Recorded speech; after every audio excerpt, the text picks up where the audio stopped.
We have been working on this webinar for the last 2 months, and today happens to be a very important day. Today is the memorial day of Pandit Deendayal Upadhyay. He was the great philosopher saint of India. We have been working on this webinar for the last 2 months.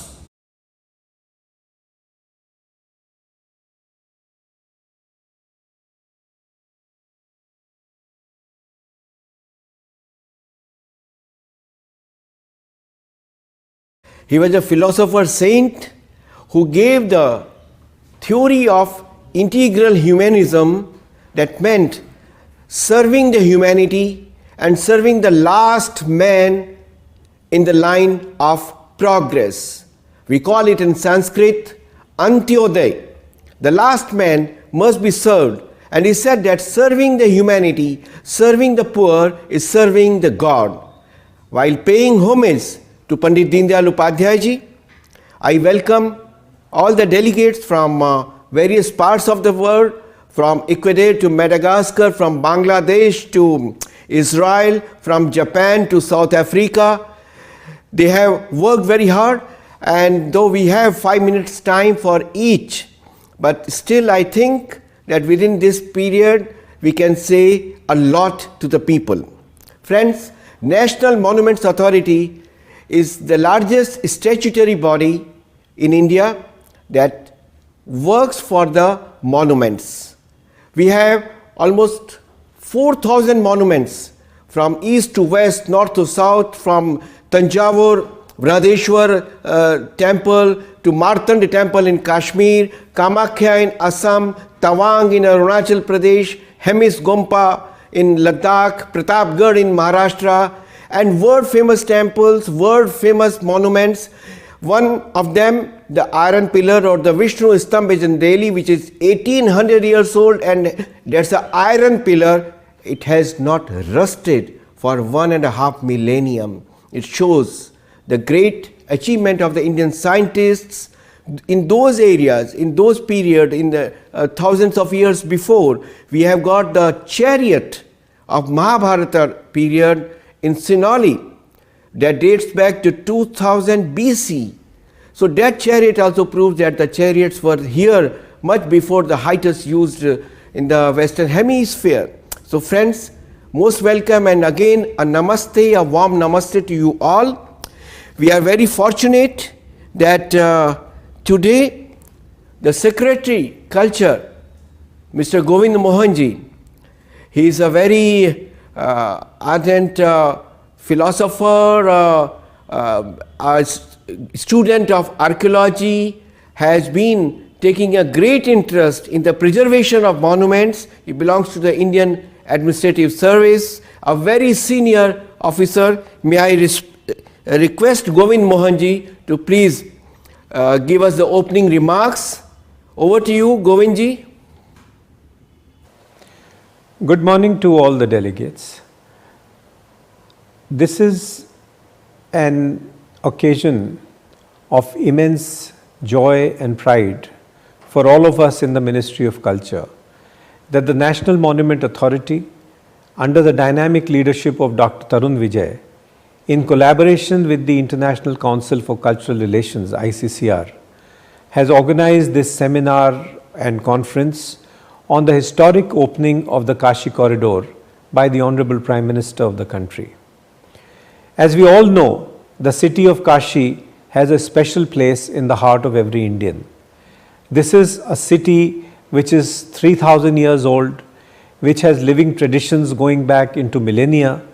This is the city where the mighty river Ganges flows with all its might. And this is also the city where close by at Sarnath, Lord Buddha delivered his first sermon after enlightenment. The city of Kashi is a symbol of cultural renaissance of this country and has deep emotional value for every Indian. It is also a matter of some happiness that this event is being held on the memorial of Pandit Deendayal Upadhyay, whose vision and whose cultural essence still inspires us and drives us to attain to greater heights in the field of culture. I wish the NMA, and I wish all the scholar participants grand success in this new endeavor.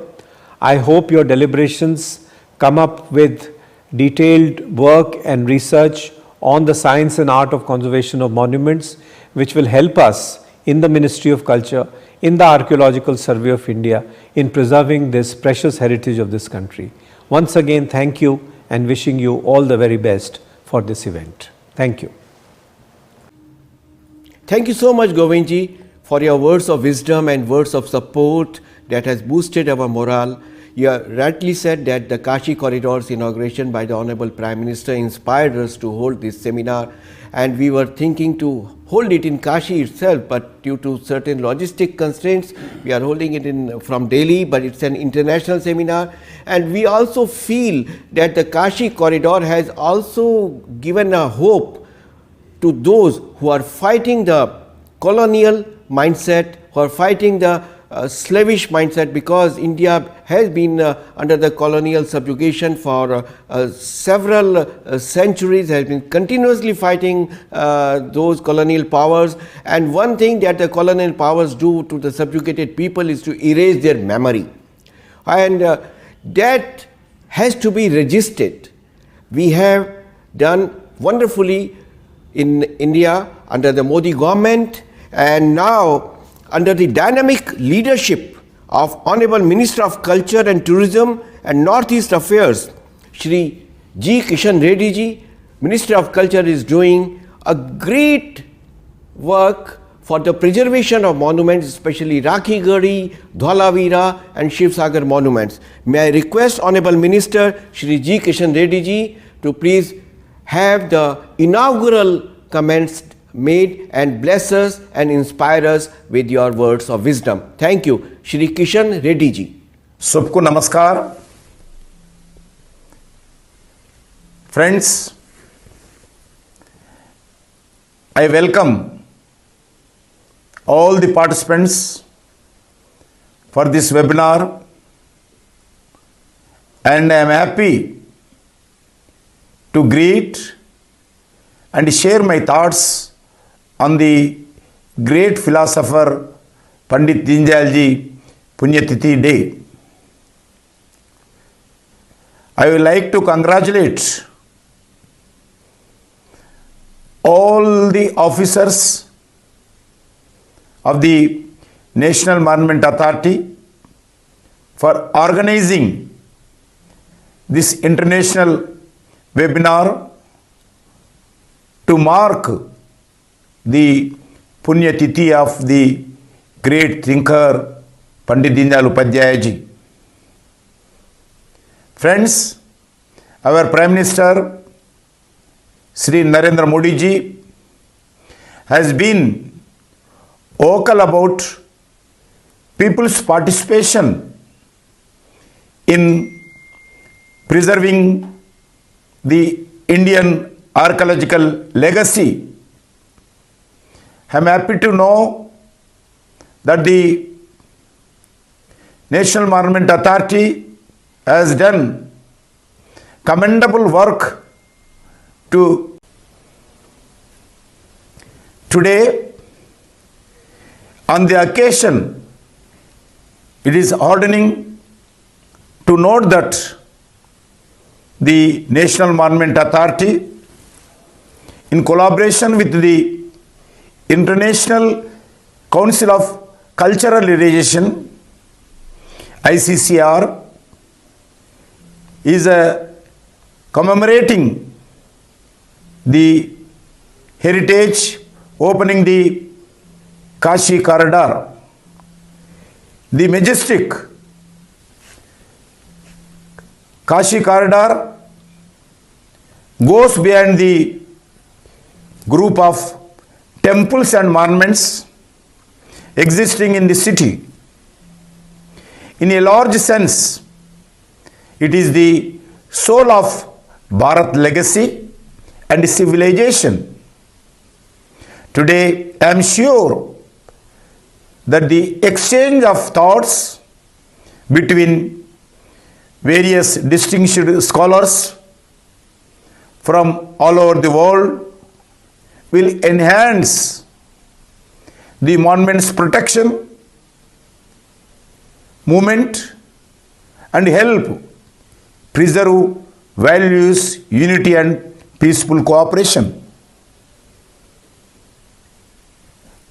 I would like to thank you. Allow the younger generation to learn from our ancient and traditions that existed. And I pay my homage to Pandit Deendayal Upadhyay ji. He was the great scholar, civilisational philosopher. His commitment to serve the poor, marginalized, and our villages continues to inspire us with universal values. My best wishes to the participation, our India, great India, new India. Jai Hind. Wow, what an inspirational speech by Honorable Minister Shri G. Kishan Reddy ji. And everyone knows that it's the support, blessings, inspiration and guidance of the minister that helps us to move further.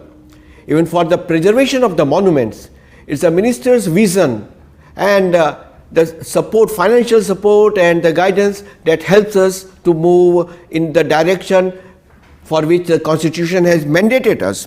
We are very happy and very fortunate that the Honorable Minister of State for Culture, Shri Arjun Ram Meghwal ji, a very senior political saint, statesman, and a person who has very deep knowledge of culture and traditions and civilizational values. He is with us. May I request Shri Arjun Ram Meghwal ji to bless us with his words of wisdom. Shri Meghwal ji. Dear delegates of the webinar, it gives me immense pleasure to learn that the National Monument Authority, in collaborations with the Indian Council of Cultural Relations, is organizing the international webinar on the theme Protection of Monument and their significance for civilizational rejuvenation on 11th February 2022 during the ongoing Azadi Ka Amrit Mahotsav marking 75th year of Indian independence. Organizing this webinar on the Memorial Day of great Indian philosopher and its statesman Pandit Deendayal Upadhyay makes it very special. His idea of integral humanism, cultural nationalism and Antoday have inspired millions of Indians to adopt alternative to the both capitalism and communism. His Memorial Day on 11th February reminds us of his vision of India as an ideal nation with its indigenous power to protect itself, the people, and the importance of the preserving our ancient heritage in the form of monuments and sites in a fast changing world. I take this opportunity to extend my greetings to all the delegates representing various countries. The monuments carry the reflection of the past and radiates ancient wisdom for future generations. Their protection is vital because it depicts the repository to the roots of humanity. It exhibits the various art forms, architecture, culture, society, religious and spiritual wisdom spread across the regions. Monuments have enormous potential for strengthening tourism, economic activities and employment generations. Under the leadership of Honorable Prime Minister Shri Narendra Modi ji, the Government of India is working holistically on the conservation of monuments and civilizational rejuvenation through various schemes and programs, development of theme-based tourist circuits, implementation of Prasad scheme, light and sound shows, and other relevant infrastructural development at historical sites, among others, are a few steps towards civilization, rejuvenations of Indian heritage, arranging the return of smuggled artifacts to India in a fast-track manner reflects the positive sign of international collaborations. I am sure that the renowned scholar participating in the webinar would strengthen the collective will of the people world over to preserve our common heritage.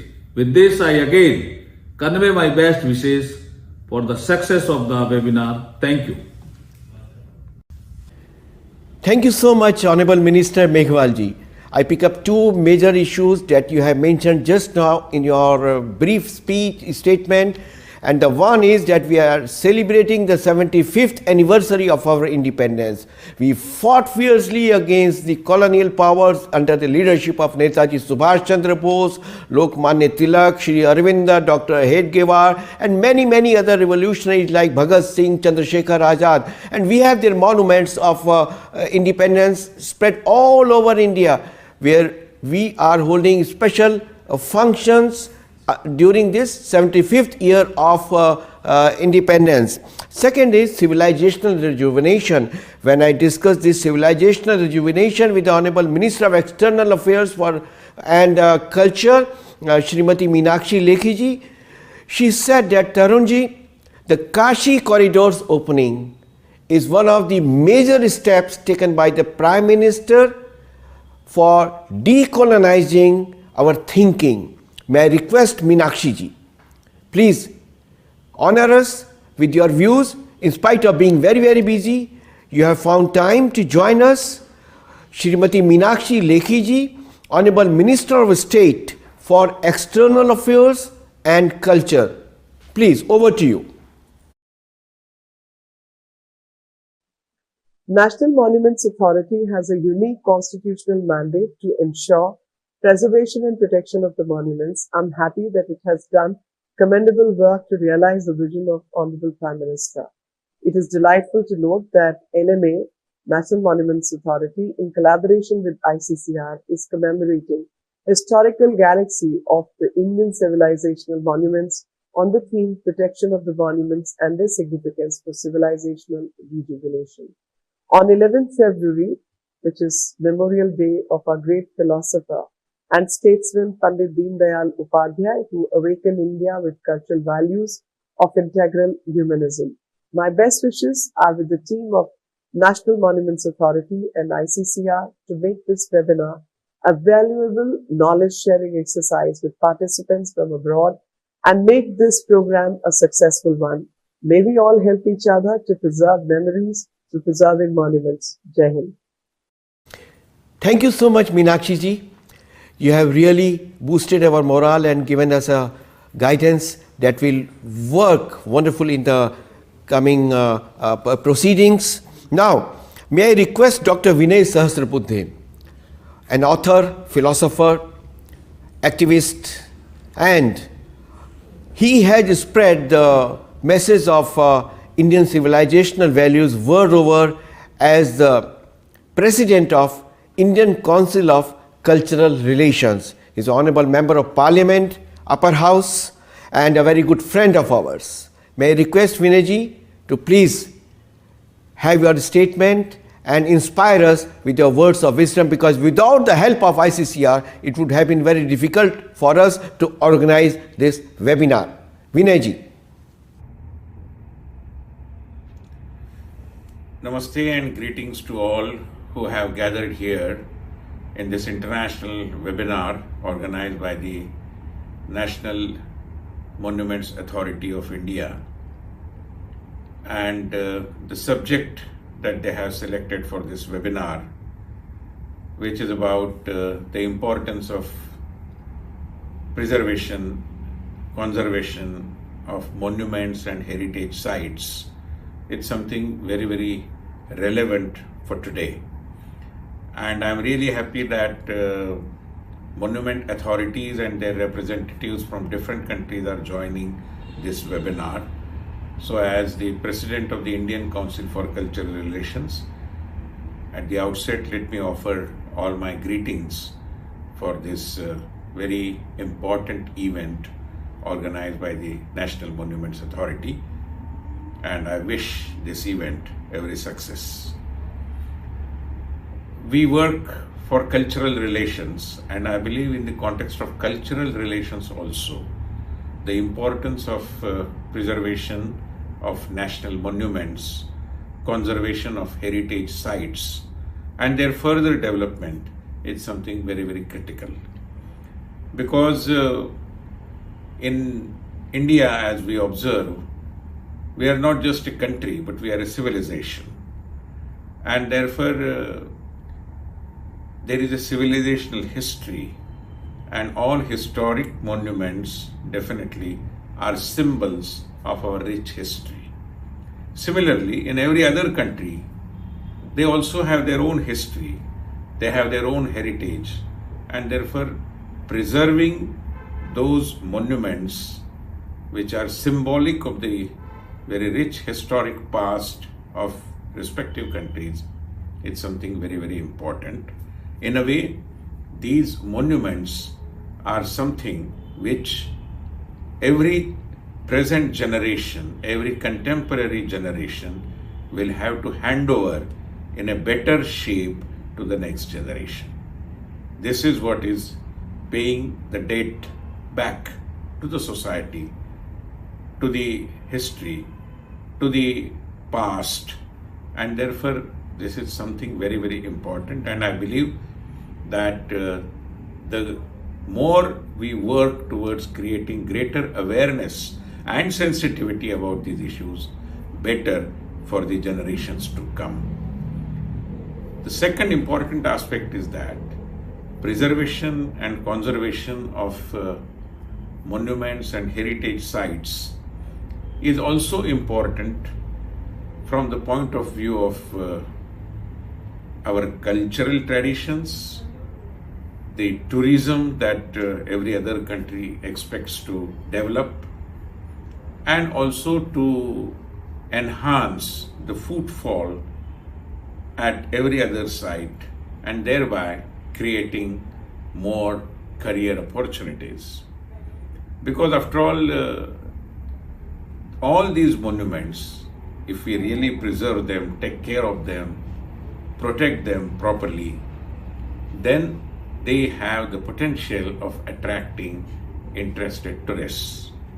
Those who would like to go back to the roots, as sociologists observe, the current trend is going back to the roots, trying to understand as to from where we have come. And these are the monuments which partly answer these questions. And therefore, every other country, every other society has this kind of a class of curious persons who would like to revisit their past or the past of the history of the country that they visit and get to know and go in their own way back to the roots. And therefore, from that point of view also, preservation of monuments, conservation of heritage sites is extremely, extremely important. The third factor, which I believe internationally is something very, very critical and the global community will have to appreciate, is that while there are international gatherings and international forums starting from the United Nations or promoted by the United Nations and similar such organizations where people generally come together to discuss either strategically important issues or issues that are important for economics, trade, commerce, so on and so forth. But a gathering of this kind where we are coming together to preserve our culture, preserve our identity, and hand it over the knowledge, the insights that these monuments help us to gather, hand it over to the next generation. It's something very, very important. All those who are representing their different countries here, I not only welcome them, but I appreciate that they have taken out time and joined this particular brainstorming kind of seminar.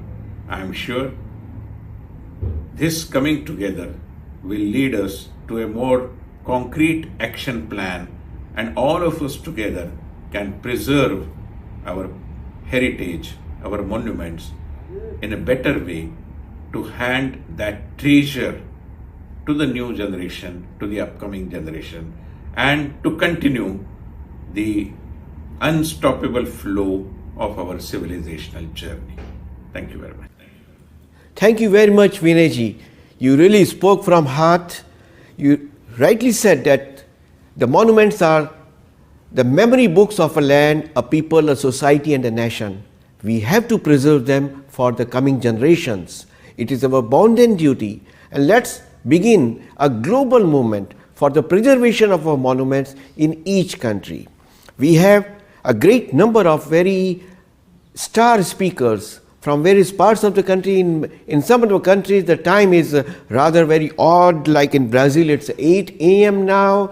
We have participants from Algeria, Ms. Churchali Nabila, who is the Deputy Director of Conservation and Restoration of Cultural Heritage in Algeria, and Mrs. Mokrasni Amel, Director, National Maritime Public Museum of Algeria, but they conveyed that they will be listening, and in case they have something to ask, they may say so or raise their hands at the end of the webinar. So we come to a country, I know a little bit language, so I will say a few words in that language. Amar Shonar Bangla, Ami Tomai Bhalobashi. You would understand, I am speaking about Bangladesh. Professor Abu Saeed Ahmad. He is a very renowned architect, conservationist, author, and a speaker. He has been attending Jaipur Literature Festival, and we have invited him to come to NMA office next time whenever he visits India. Thank you so much, Professor Abu Saeed Ahmad Saab. Over to you. Please, we are very eager to listen your views. Thank you.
उनकी आवाज नहीं आ रही है, बोल रहे हैं वो.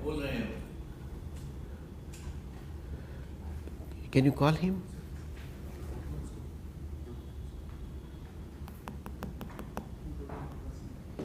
Maybe. Call him.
There is some glitch, I think, on Dhaka side. We are trying to resolve it. Second.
You.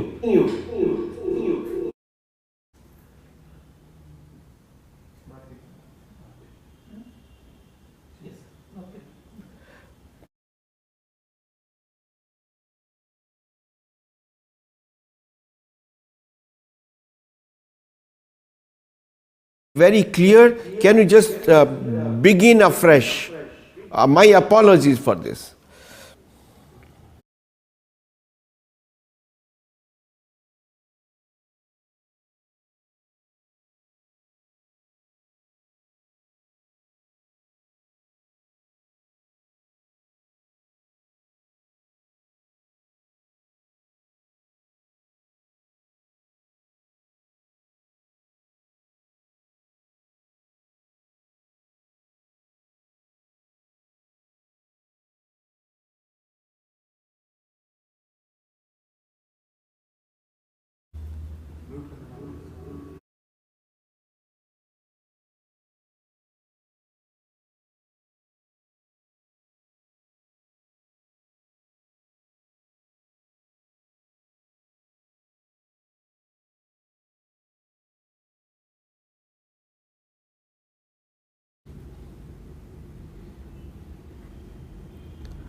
Huh?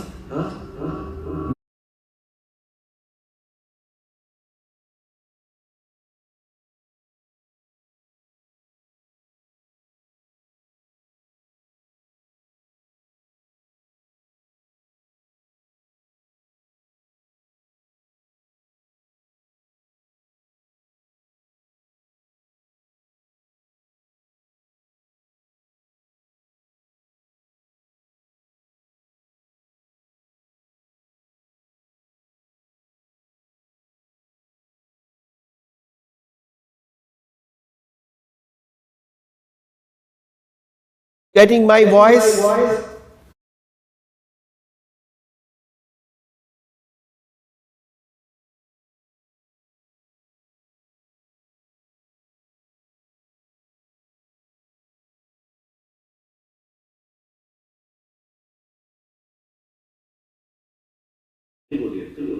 उनको हम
Professor Ahmed, I think there is some internet issue at your end. Can you start speaking without showing your presentation? We will be missing it, but nevertheless, it will save time. Thank you.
उनकी आवाज. Professor Ahmed, please start speaking.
Are you hearing me?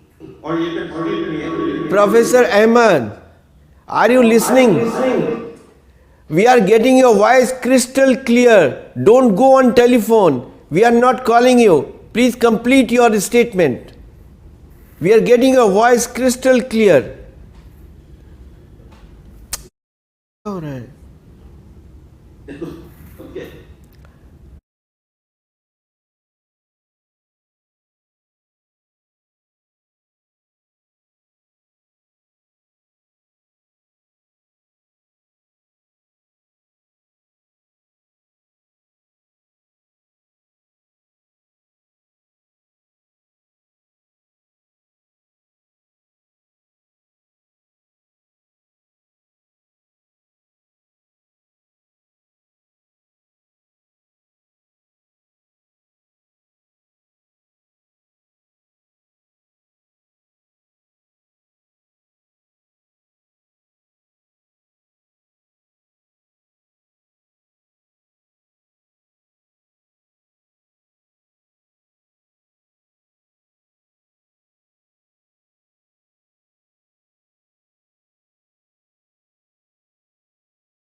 lack of funds.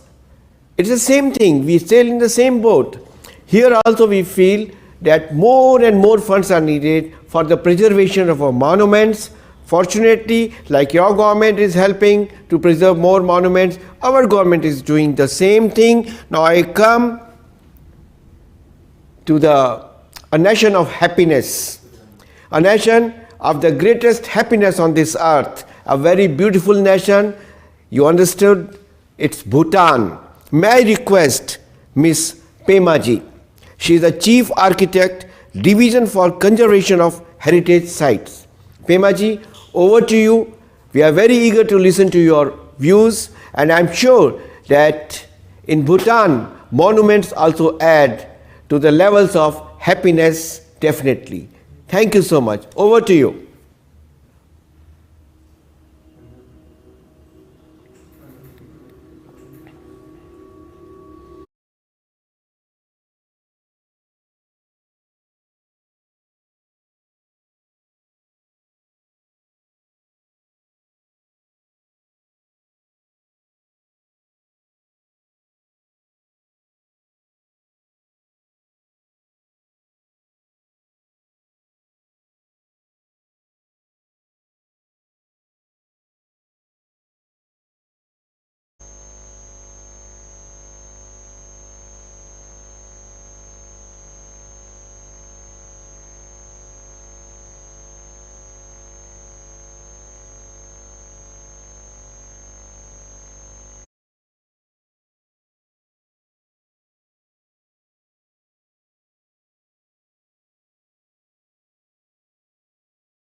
Support in the field of culture, particularly in terms of preservation and protection of tangible culture.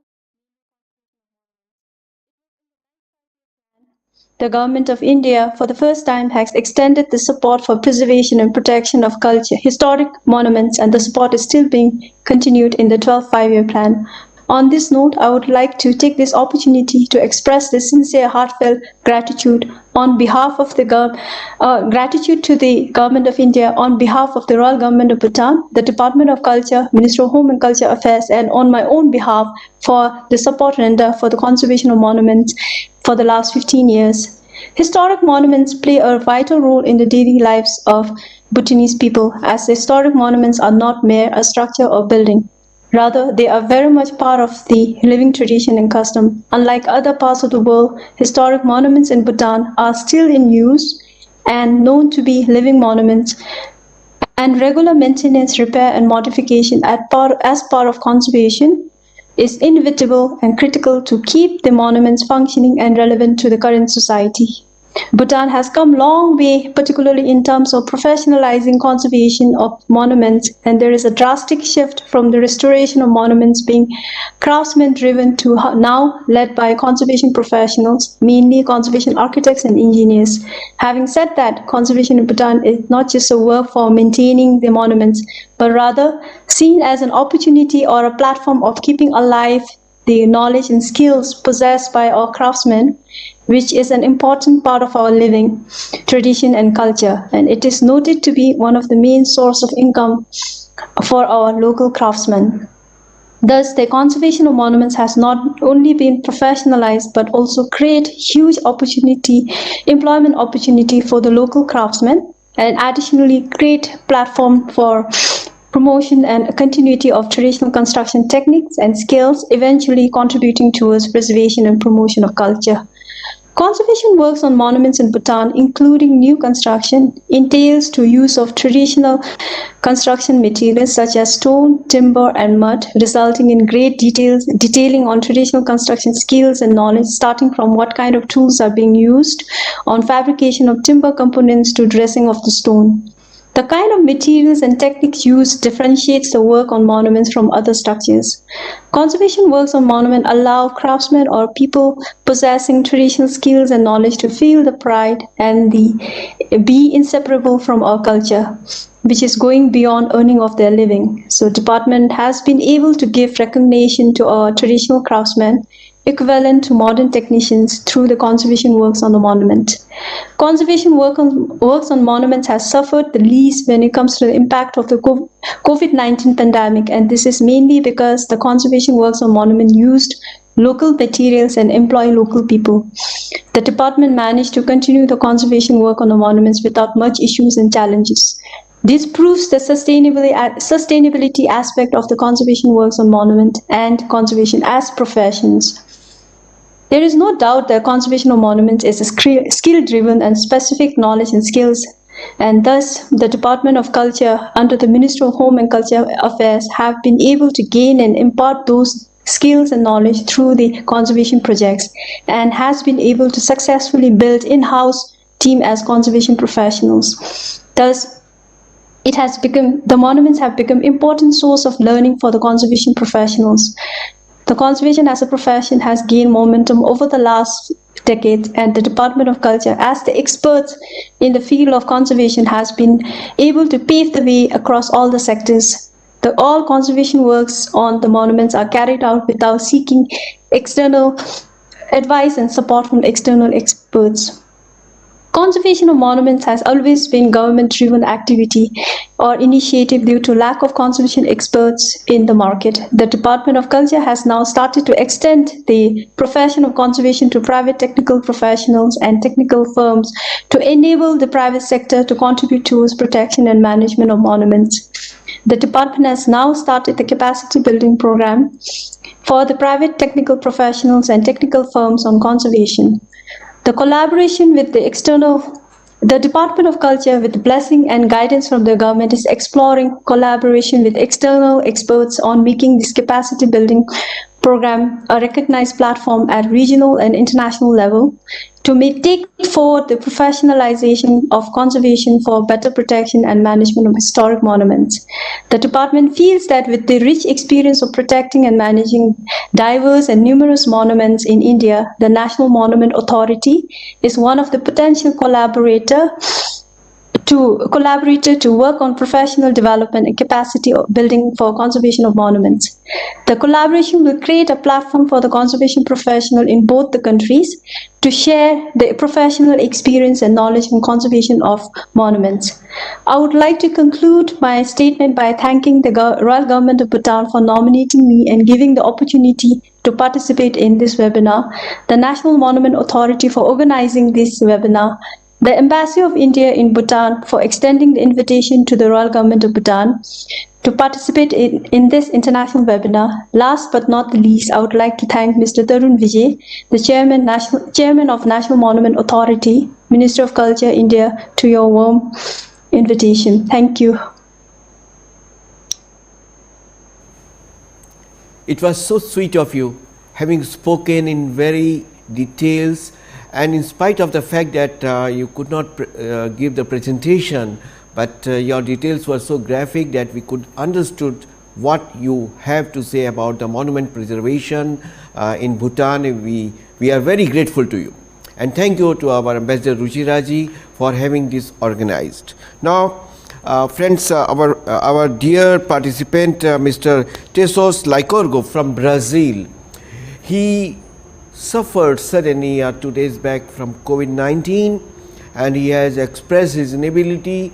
We wish you a very speedy recovery, Tesos Lycorgo, and you have prayers from India for your wellness. Thank you. Now we go to Colombia, a great country of diverse cultural vibgor, and from there Miss Selina Rincon James. He is a very renowned architect and author and a good speaker. May I request Selina Rincon James to please let us have the privilege and honor to have your views. Over to you, Selina. Thank you. Thank you very much to you and to all of you. Can you hear me? And can you see my presentation?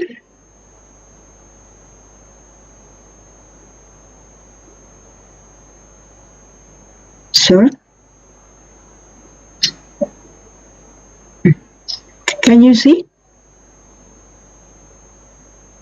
I can see the chat. So if you can say me if you see my presentation, please.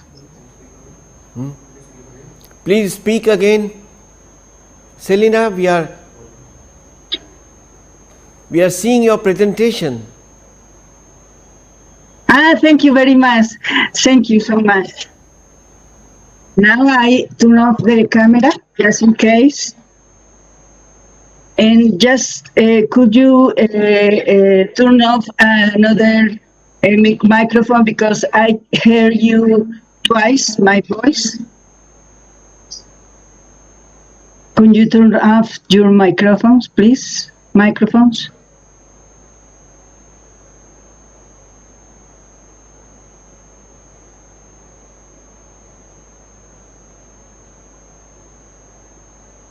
So, 1 minute, please. We are here in this corner of South America, around 50 million people, and its marine jurisdiction is 40% of its total surface extensions. We have 5 minutes, so we have 5 messages for you. One, cultural heritage for our country goes well beyond the monumental cultural heritage. In fact, due to its location, its geographical and natural diversity, and its history, Colombia has an immense and diverse cultural heritage that deserves all the attention. It not only includes the monumental buildings, but also the entire legacy of paintings, objects, urban and rural heritage, cultural landscapes, intangible heritage, and the relations with the natural heritage. Second, cultural heritage is an enormous repository of knowledge and experiences to nurture individual and collective growth. For example, we have management instruments such as special management and protection plans, as well as special safeguard plans compile key information on cultural heritage to help us attain in deep understanding of our past and allow us to capitalize on lessons learned to act effectively in the present, seeking a better future. Reflect on what worked and what needs to be improved to cope with future crises and challenges, rely on organized information useful for all sectors of human development. We must, in these instruments, to make actions to recover traditional construction techniques, and recognize the cultural values of traditional trades. In Colombia, we have 45 historical centers declared at the urban centers at the national level, and from those, more than a half already have these management instruments of planning. Third, approach to capitalize on cultural heritage must be positive, respectful, committed, and joyful. An environment of cooperation, social appropriation, shared responsibility should always be favored, giving value not only to new information technologies, but also to vanishing traditional forms of communications. For example, we have several mechanisms in place to capitalize on cultural heritage in Colombia. We have every year a national heritage meetings and the Heritage Month. And we have also national WASH program. It's a space for volunteering around heritage overall the country. Another mechanism is by way of rescuing, learning, and passing on cultural manifestations to future generations as the marimba. The fourth idea is the promotion of policies and creative instruments. We have several policies to safeguard and secure the survival of our cultural heritage. For example, we have one policy for intangible heritage, one policy for historical centers, one for the coffee cultural landscape as a World Heritage. We have a policy for trades, and we are in process to develop a housing of cultural interest, a naval heritage policy, and a rural landscape policy. These policies must be translated into concrete instruments. In Colombia, good examples are first, the Decree 2113 that recognizes the earthquake resistance advantages and structural qualities of adobe and ramped earth techniques, and the comprehensive risk management plan and some of the actions to reduce the impact of COVID-19 and the Hurricane Iota, among other instruments. The fifth idea is to have programs and action with snowball effect. One important example of a strong instrument to do is the safeguarding strategy of traditional crafts for peace building, register of good safeguarding practices in UNESCO. It is a program that rescues, safeguards, and promotes the knowledge that generated cultural heritage. To provide you with a better understanding of what we have achieved on this respect in this beautiful program, I will leave the organizers with a 3-minute clip on this experience made by Susana Slava, a great artist who has coordinated and promoted the program at the ministry. Another creative instrument with a huge snowball effect would be the Cámara de Oficios, one space to rescue and protection of traditional knowledge and its bearers, and its recognitions with educational and labor spheres to mobilize more economic support and find other forms of association and promotion for it to stay alive and evolve. We are here in Colombia, are eager to learn from you and delighted to share the substantial experience we have acquired over past 25 years as a ministry, plus 29 years before as the Colombian Institute of Culture. Let's share our experiences, the most difficult ones and those that give us pride and models for good practices, and the interest and the ability to work as a team and to learn from each other and from our cultural heritage. Thank you so much to Angelica Mayolo, our wonderful ministry, our Alberto Escobar, Director of Heritage and Memory, and Natalia Sefair, our Chief of International Affairs in the Ministry. And to finalize, I would like to thank the government of India for facilitating this virtual trip to our beautiful countries, and to you all for your kind attention. It's a very, very, and very great emotion to be here with you. Thank you very much. Thank you, Selina, for your very warm and joyful namaste. I take 3 points from your wonderful presentation, and the points are: we must be positive, respectful, and joyful. That must be the attitude to preserve the monuments.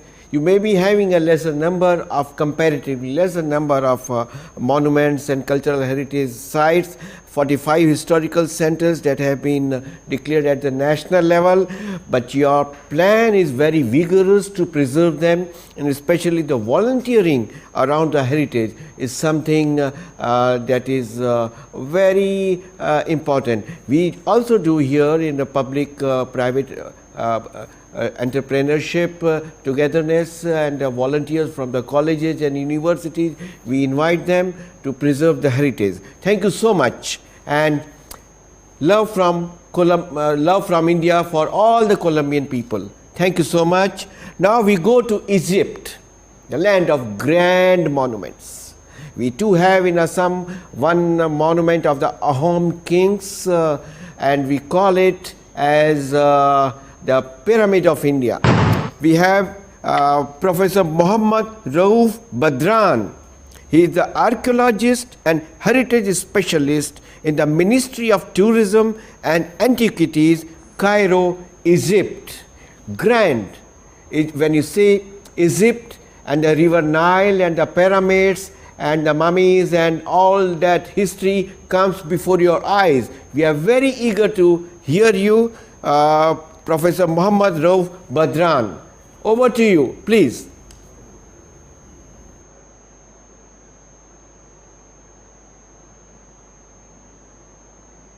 Mute. Yes. Hello. Can you hear me? Yes. Okay. Good afternoon from Egypt, and my greetings from here to all of you. I am happy to be with you, and thank you in advance for the Indian government for this webinar. And I'm happy to be with you. Thank you for the speakers and for the organizers. And here, as they told me that I have only 5 minutes to speak about the land of civilization, the ancient Egypt and the modern Egypt as well. So today I will share with you some slices.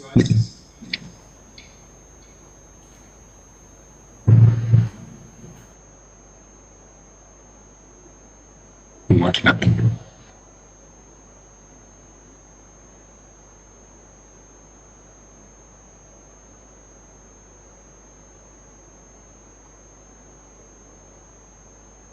You know, Egypt has countless heritage, mansion, castles, cities, towns, villages, industries, and manufacturing sites. The richness of the heritage provides endless and matchless perspective for culture. Political conflict and religious revolution from a direct threat to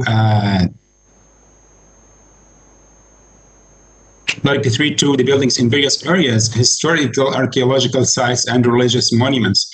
You know, Egypt has witnessed two revolutions in less than 60 years. Both had an impact on its architectural. Actually, cultural heritage is an expression of means of living developed by the community and turned over from generation to generation, including customs, practices, values, places, objects, and artistic expressions. Different types of cultural heritage can be differentiated into tangible and intangible heritage and built environment like buildings, townscapes, archaeological remains, natural environment like architecture and landscapes, codes, shorelines, artifacts like documents, object pictures. So I always believe when we work in the heritage, without vision, there is no mission. So we have to work together, the monument with the community. I mean,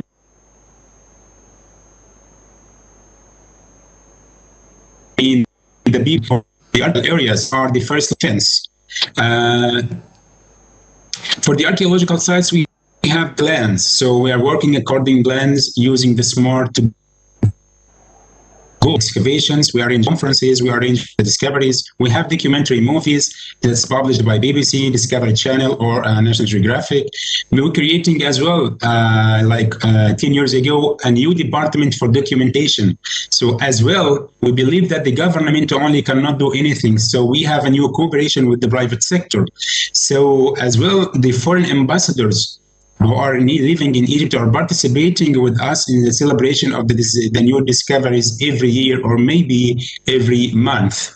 So as I told you, we believe that the great support that came from the country or from the government, not only to the monuments, but also to the people who are living around these monuments. So if you heard about us or if you are following the ancient Egyptian civilization in the news, I think there is no one day or there is no one single day that not mention Egypt and the history of Egypt in the news. So this came because of those people, those workers who are not coming in the scene. They are working from behind. So these people are from Cairo, and those are in Luxor, these as well from Luxor. And these were the people, this is the minister and the Dr. Waziri, the Secretary General of the Supreme Council of Antiquities. And here this as well, there's a famous actor that the Minister of Tourism and Antiquities used him to promote for the Egyptian antiquities. So as well, we worked from the magazines of the sites. From the magazines, we have a specialists in every field to study everything. So now we have a great project to document all the pieces inside the magazine. So as well for the museums, in the last 3 years, we have opened almost around 22 new museums, 22 new and renovated museums. So as we believe as well, marketing is one of the most important things for the heritage. So we started a new strategy in marketing for the Egyptian antiquities. We have sent exhibitions to Japan from 2016 to 2017. This is an exhibition to display some of the selections from the Egyptian antiquities to be displayed in Japan, and this should be an element of attraction to bring these people to us. And this was in London and in Paris. And this is another one was in the United States, and it was titled as the Golden Pharaoh Tutankhamun. And this was in France in 2018. And what happened for us under the COVID-19? Actually, we did not stop. We have many initiatives. So we started virtual tours to keep the community around us still involved. We made the Royal Mummies Parade from Cairo Museums to the National Museum of Civilization in a inauguration of the Step Pyramid Project. This was a project of preservation that stayed for 14 years, from 2006 till last year we opened it. This was during the COVID-19. So we have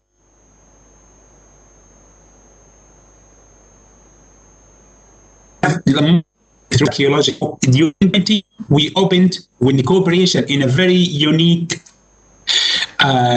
process. We have a collaboration with a businessman. We opened a museum, a complete museum with a businessman. He prepares a place and we give him the antiquities. And we, the government, share 50-50 of the profit from the ticket with this businessman. This was in Hurghada in the seashore. So this as well in one day.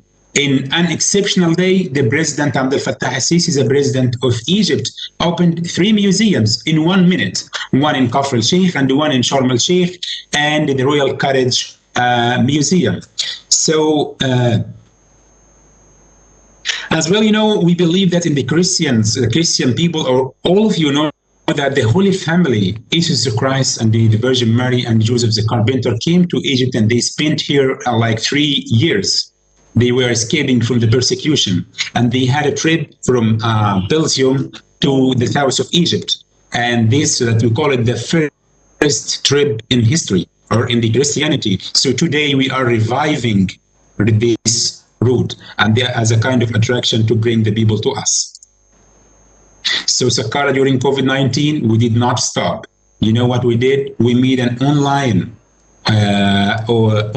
discovery because we cannot arrange for a conference. So we brought the cameras and we purchased areas in the social media platforms like Twitter, Facebook, Instagram, and we published this discovery. The time is short, so may I request you to kindly wind up? Yeah, thank you. Okay.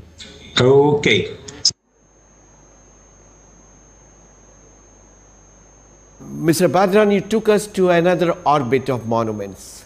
I must say, very, very enriching, and you can be a professor how to preserve the monuments, how to have them publicized, how to use the people's cooperation, and especially of the film stars for the popularizing the monuments. That is something we can also do here. And amazing thing that you told, that in 3 years, you created 22 museums.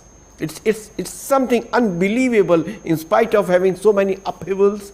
Egypt has done exceptionally well, and Egypt remains one of the guiding lights to everyone for the protection of heritage and monuments. Thank you so much, Mr. Badran. We are very grateful to you. And now we go to Ecuador. It's 7 a.m. I don't know if Dr. Maria Patricia Ordonez has already had her breakfast or not, but very good morning to you, madam, and we are very eager to hear you. Ecuador is a great country, and we have so many things in common with India in culture. Maybe one of my friends who went to Ecuador said that there are many words he found from Sanskrit into the Ecuador language. So, over to you, Dr. Maria Patricia Ordonez. She is the archaeologist and director of research and innovation at the National Institute for Cultural Heritage. Welcome, and over to you. Thank you very much. Good morning to everyone. I would like to thank the presenters that came before me. It has been very enlightening and interesting to me, and especially the organizers, including the Embassy of India in Bogota, which have able to extend this invitation to us. I would like to share now a really short presentation with you all. Great. So my really short talk today is focused on the challenges, goals, and projects that here in Ecuador we have in regards to the monumental heritage conservation and preservation, in particular from the National Heritage Institute perspective, which is the institution I represent. To us, cultural heritage is made up of those material and immaterial elements that have been inherited from our ancestors and constitute an important element for the construction of our identity. Ecuador's cultural heritage is represented by 38 cities, and within them ancient temples, buildings, sculptures, paintings, and monuments, which have built the history and reflect the identity of the entire nation. Heritage is a valuable asset for us that passes from the past to the future, linking different generations. Monuments act in that regard as emissaries, making historical heritage a messenger of culture. Ecuador has a long history of preserving its monumental cultural heritage. Quito, the country's capital, is the first historical center considered a World Heritage Site, as well as many other historical and archaeological remnants. Monuments in stone, brick, vernacular architecture that include non-preservable elements such as sugarcane construction, road systems such as the Inca Trail or the Capacñan are witnesses of historical processes along Ecuador, and in particular have helped showcase the materiality of the passage of time in the country. For the National Cultural Heritage Institute, preserving these heritage sites with minimal interventions and respecting original principles of construction has become a constant challenge, threatened by anthropogenic factors, as we all know, but specifically by climate change, natural hazards such as earthquakes, landslides, and volcanoes. The site I will like to focus today on is the site of Ingapirca. This Inca fortress is not only part of the Capacñan or the Inca Trail, but it is the first monumental research center under the direct jurisdiction of the National Heritage Institute. The pre-Columbian site is located at an altitude of 3,160 meters above sea level, so very high, and in the southern Andes of Ecuador. It is situated within a 90-kilometer range of the closest city of Cuenca and has become a reference point and site of pilgrimage for many indigenous communities in the southern highlands. The complex features very well-preserved, complex architectonic history erected by the Inca, but it exhibits a number of serious challenges to its preservation. The main one regarded to the gradual decay of the stone in the site that has been even more visible in recent decades. The archaeological monument has traversed a whole array of different epochs, and it's subsequently evolved from being a crucial multi-purpose hub for indigenous communities before the Spanish conquest to little more than a construction in ruin by early modern times. Its significance has long been unknown and has been obscured by Spaniards that arrogated themselves the ownership of the site erected by the Inca. As a consequence, only the perspective and insights provided by foreign visitors and itinerant scientists, which include Humboldt and the French geodesic mission, has made the importance of Ingapirca resurface through a new public. Along its history, the monument has simultaneously been subject to extended periods of abandonment as well as preying intervention and exploitation.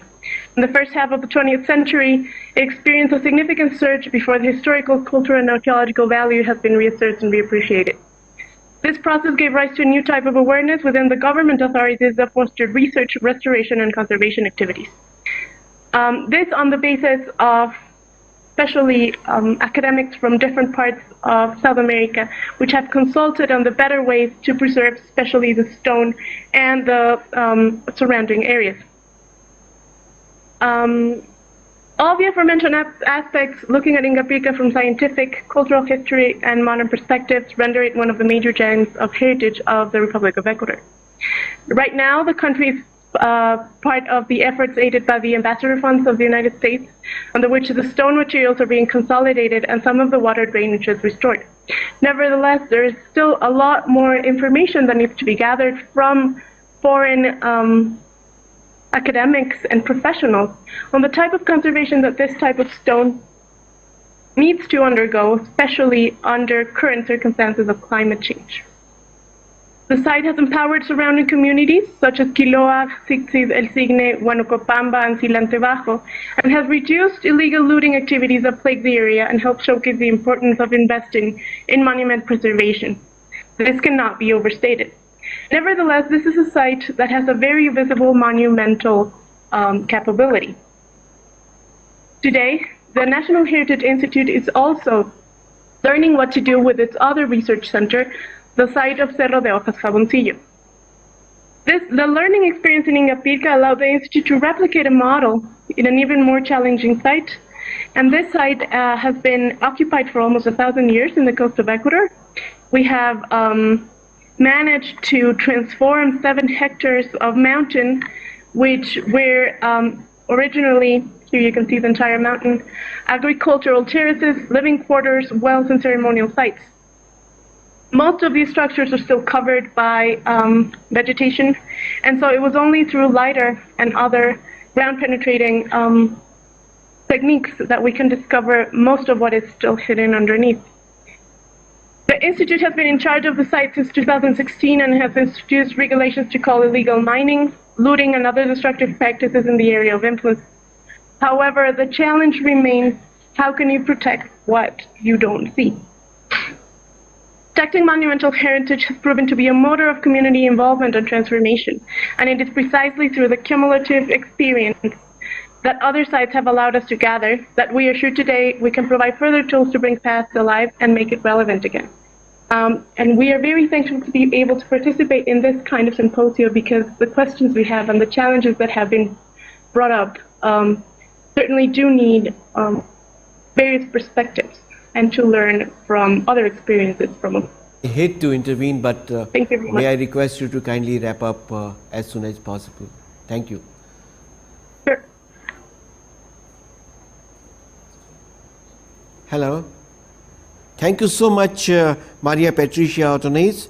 You were wonderful and said about the Inca. You took us to the word of the Incas and the 38 cities and the ancient temples and all those preservation efforts. We really appreciate your joining us in the morning, and thank you so much for that. I'm sure all our listeners got enriched with your presentation. Now we go to Guyana, the land of grand monuments, Chedi Jaragan Research Center, Radha Krishna Temple, and then St. Andrew's Kirk. Many beautiful monuments are there, and we have with us Ms. Nirvana Prasad, Chief Executive Officer of the National Trust of Guyana. Nirvana ji, welcome, and we are very eager to hear you. Please go ahead. Over to you. Thank you, sir. Can everyone hear me? Yes, I can hear you.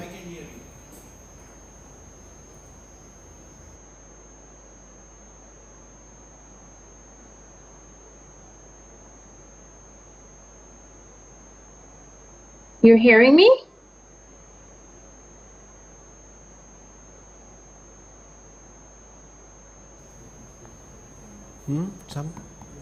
Okay. Hello, please thanks. go ahead. Nirvana ji, please go ahead. We are hearing you. Yes. Your voice is very clear. I will. Yes. I wish to take this opportunity before I go into my presentation to extend sincere gratitude on behalf of our Honorable Minister Mr. Charles Ramson of the Ministry of Culture, Youth and Sport and the Government of Guyana, to the High Commission of India to Guyana, particularly also to Mr. Tarun Vijay, Chair of the National Monuments Authority, Ministry of Culture and the Government of India, for the opportunity extended to us to participate in this international webinar on protection of monuments and what they mean to us at our national level. Of course, I wish to recognize that this is in honor of the great thinker Pandit Deendayal Upadhyay's Memorial Day, so I think it's indeed a fitting tribute to the great thinker, and I'm honored to be part of this forum with my fellow global colleagues. Now, my brief presentation, I'm not going to bother to share because of all technical glitches. It's going to focus on what we do at the National Trust and some of the efforts done by the government for preservation of heritage. Of course, I must say Guyana is the only English-speaking country in South America. We're bordered by Venezuela, Suriname, and Brazil. We boast 83,000 square miles. We gained our independence in 1966 and became a republic in 1970. We have less than 1 million population, so I'm happy to say we don't have some of the issues some of you are facing globally. But culturally and with heritage preservation, it's clear that we are all in the same boat. We are a natural resource small economy based on obviously agricultural heritage and later diversified to, sugar and rice and bauxite and all our other resources. Like many of us, we have also been colonized by various, mostly European colonizers, French, Dutch, British being the longest, and our heritage is predominantly now, we boast a large stock of wooden heritage in the city and the urban area, which is one of the biggest challenge of how do we preserve the built heritage and the historic character that we have in our cities, towns, and villages. Now, in particularly, if some of you have been following, that we are now a budding and quite competitive oil producing nation. Of course, heritage for us, like many of you would have alluded to, is the full range of what we've inherited, our traditions, monuments, objects, and culture, both tangible and intangible. We are cognizant that it's an essential part of the present we live in and something of the future we need to build on and ensure that we pass on. It doesn't stand alone, but it forms an essential, necessary part of our environment. And it is obvious that one's community's identity and civic pride is therefore very rooted in the physical and cultural links to the past. And that is essentially what we must make every effort to preserve. So our National Trust would have been established in 1972 by an act of Parliament. It makes provision for the preservation of monuments, sites, places, and objects of historic interest or national importance. And this is to point out that we are the national authority with regards to tangible heritage in particular, but we are cognizant that intangible must go hand in hand. We're governed by a board appointed by the state, and we're managed obviously by yours truly with a number of staff to carry out the act. It is a state agency, and therefore we are funded by Parliament, and we function under the subject Ministry of Culture. Just trying to go very quickly. Some of the things that we do, our main programs obviously is to focus on policy and institutional strengthening for heritage and in particular monuments protection through research and documentation, which is a necessity. That's an ongoing effort, and I don't think anyone can say, well, they have completed their inventory. Every day is a discovery, and we keep adding, of course, not mentioning that we also keep losing. Heritage conservation maintenance, the upkeep and conserve what we have, and public awareness and heritage education.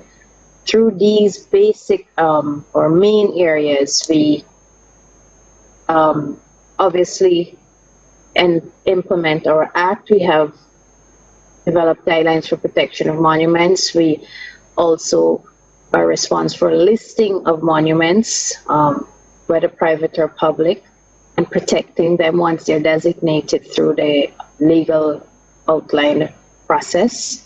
We have developed site design guidelines to guide the Ministry of Housing and all developers, again, publicly or privately, to work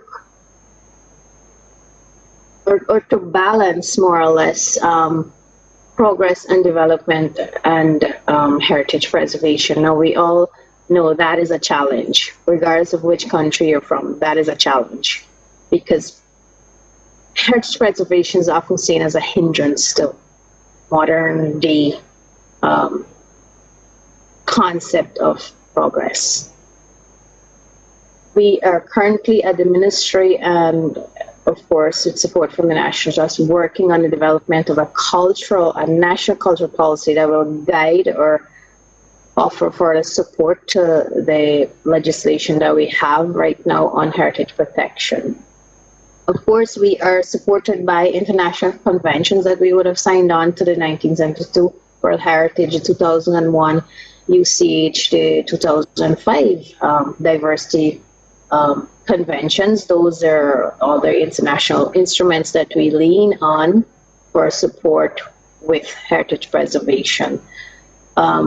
The government is cognizant that in this oil economy, we must make all effort to preserve some of what we have. There will be compromises to be made at some point with losing some as we expand our growing economy, as we cater for newer urban spaces to be developed, because since the time of colonization and independence, we have not really expanded our urban area. So it's really, the demand is obviously clear that we are outgrowing some of the historic spaces that we've inherited. So there lies a big challenge of how do we balance and what do we keep, what do we let go. As soon as possible. You are giving us a very valuable information, but the time is limited. So may I request you to kindly wind up as soon as possible. Why, thank you. That brings into why do we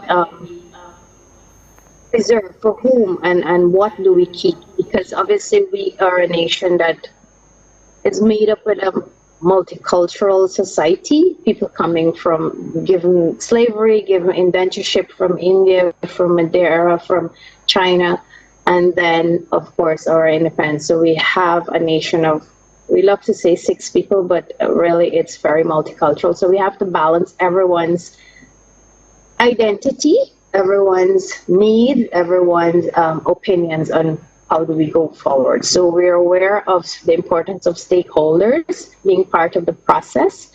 We're aware of the benefits that heritage can do, but as I said, some of the challenges remain: low levels of appreciation, limited stakeholder maintenance, in some cases limited resources, poor enforcement at some point, and then balancing the upcoming challenges, climate change. Thank you, ma'am. Thank you so much, Nirvana ji. You gave us a very valuable information, especially about the government's efforts to fund the heritage protection and preservation works.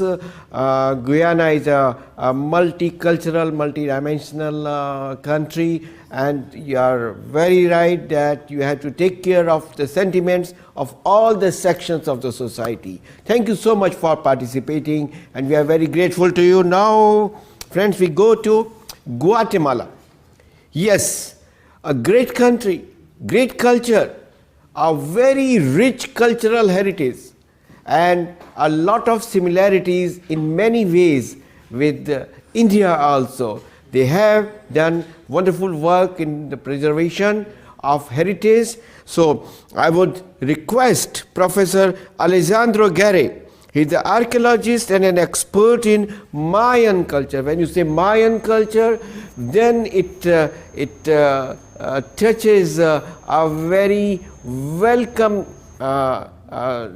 throb in our heart, because Mayan culture has been read, studied, discussed by Indians for long, and we find that there are certain threads that connect us with you. Thank you. Thank you, Professor Alejandro Gare. Over to you, please.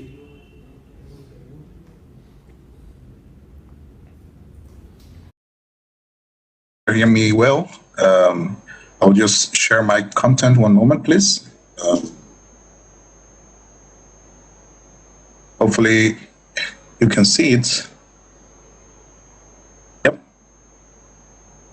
So first of all, thank you for the invitation, esteemed Tarun Vijay from the National Monuments Authority, the ICCR, and all the government institutions of India that are involved in this event.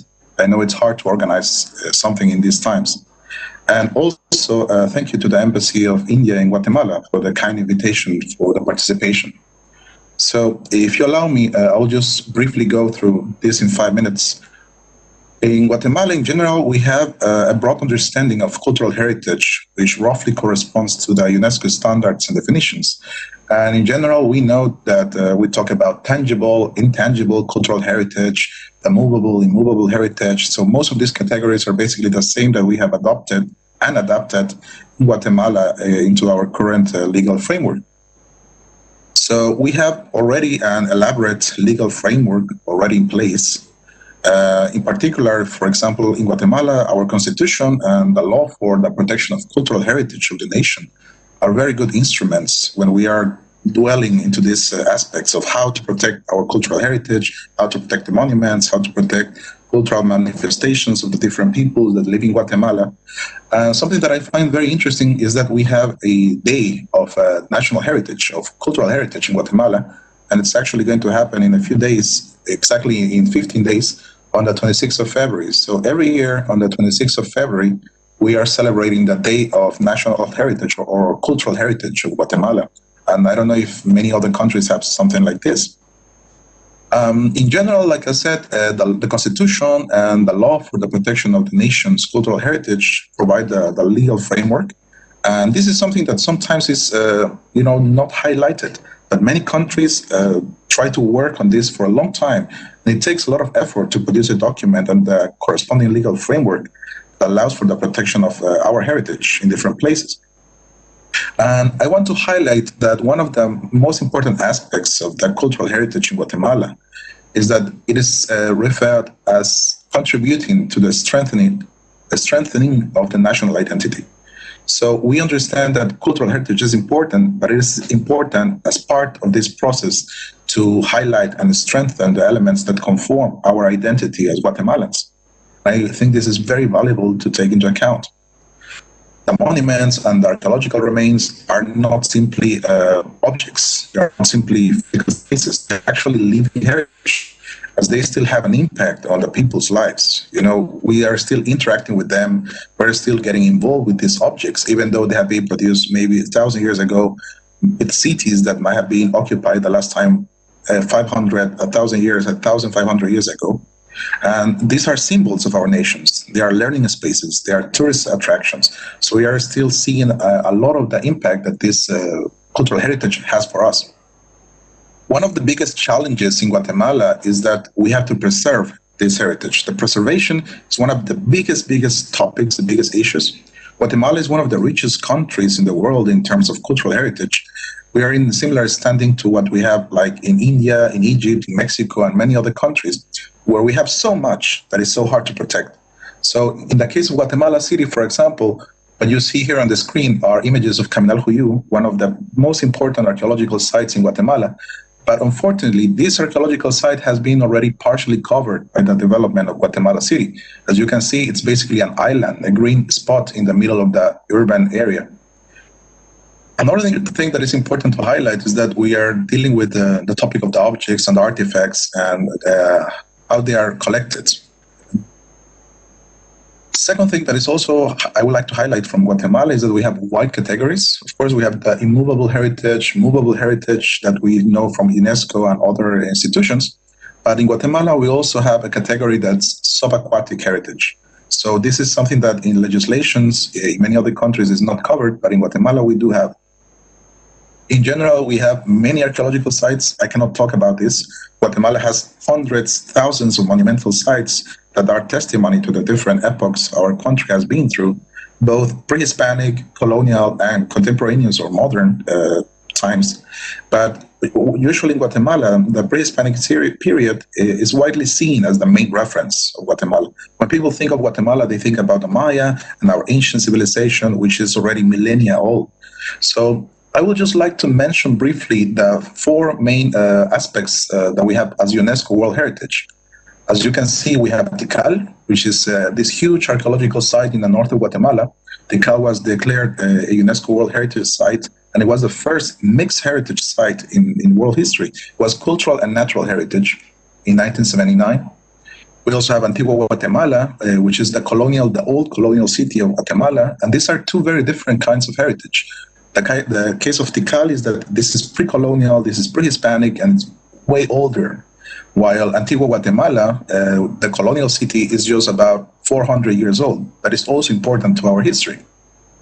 We also have the archaeological park of Quiriguá, which is part of the Maya civilization. It was one of these important sites that we have in northeastern Guatemala.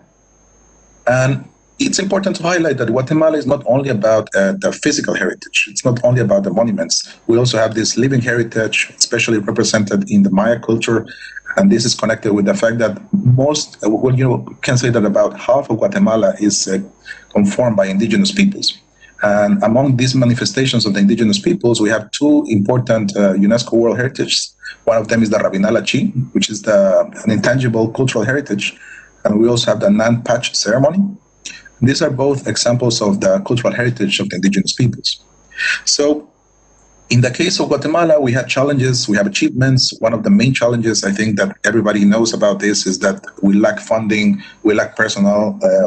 Also, we have the problem that we have to balance between tourism and the preservation, which is always one of the main issues. And one of the biggest problems is illegal trafficking of cultural heritage and looting. So how to balance all these topics, how to create new spaces for cultural heritage.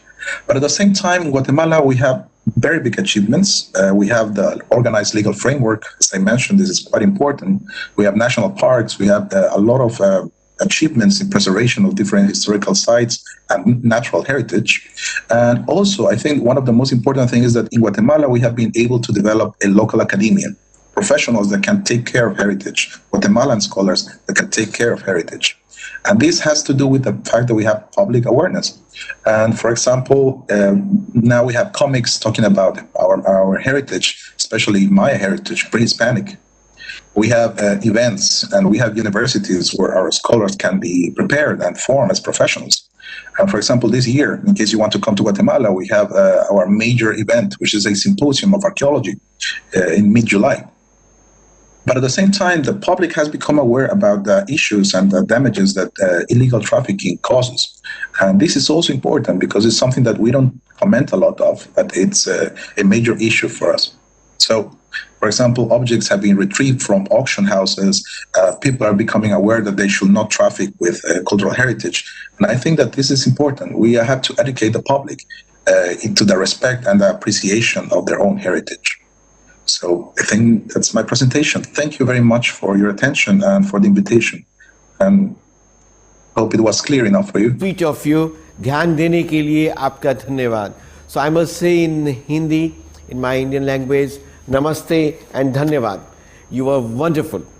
Remarkable presentation on behalf of the Guatemala heritage, and especially at the indigenous people form more than half of the population, and tangible and intangible culture they have been taking note of. So thank you so much, Professor Alejandro. We are very happy that you could join us, and I hope that you had your breakfast. Yeah, thank you. Now we go to Israel. Yes, and we have Mrs. Roni Yeridia Klein. She's the Deputy Chief of Mission and a very deeply interested in culture preservation, in heritage and in monuments preservation. And she's a very, very senior diplomat working in Delhi for the last 2 years. So over to you, Mrs. Roni Yeridia Klein, and Shabbat Shalom. and Namaste. Please, over to you. Shalom and Namaste. It is my great pleasure to welcome you to this webinar on the preservation of monuments and their importance for national heritage. This is a subject that is very close to very many Israelis' hearts. In Israel, I think we probably have the most monuments per square foot of any country in the world. And the most important one is right here in the picture behind me, the old city of Jerusalem, which in itself is a monument and has within it so many more different monuments. Israel has two different kinds of organizations which are dedicated to the preservation of its heritage through national monuments. First of all is a civic association, an organization made up of ordinary citizens who find it very important to keep the preservation of their heritage close to their hearts. This is the Council for the Preservation of Israel Heritage Sites.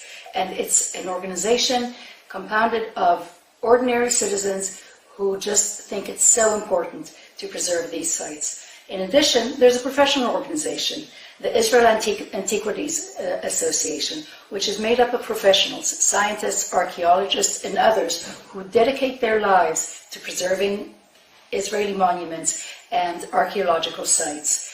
Both of these organizations together work together in order to instill the importance and awareness of these heritage sites, of these monuments, in the hearts and minds of Israelis everywhere. I encourage all of the participants in this webinar to come and visit Israel and see for yourselves all of these sites, all of these monuments. I'm sure that you will have the most exciting trip of your life. Thank you and good luck with the webinar. Thank you so much, Ronnie. You were wonderful and you gave us a very rich information about how Israel is protecting and preserving the cultural heritage and the monuments. Thank you so much for participating in our webinar. Now we go to Ireland. Mr. Sian Kirwan. He's a senior archaeologist, National Monument Service of Ireland. Over to you, Sian. We are very eager to hear you. Thank you so much for joining us.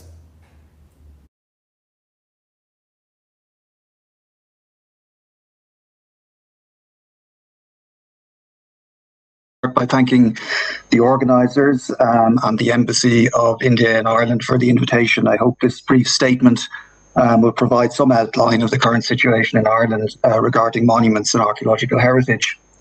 The National Monument Service of Ireland, which I'll call NMS, is part of the government department responsible for heritage and has a central role regarding monuments and archaeological heritage.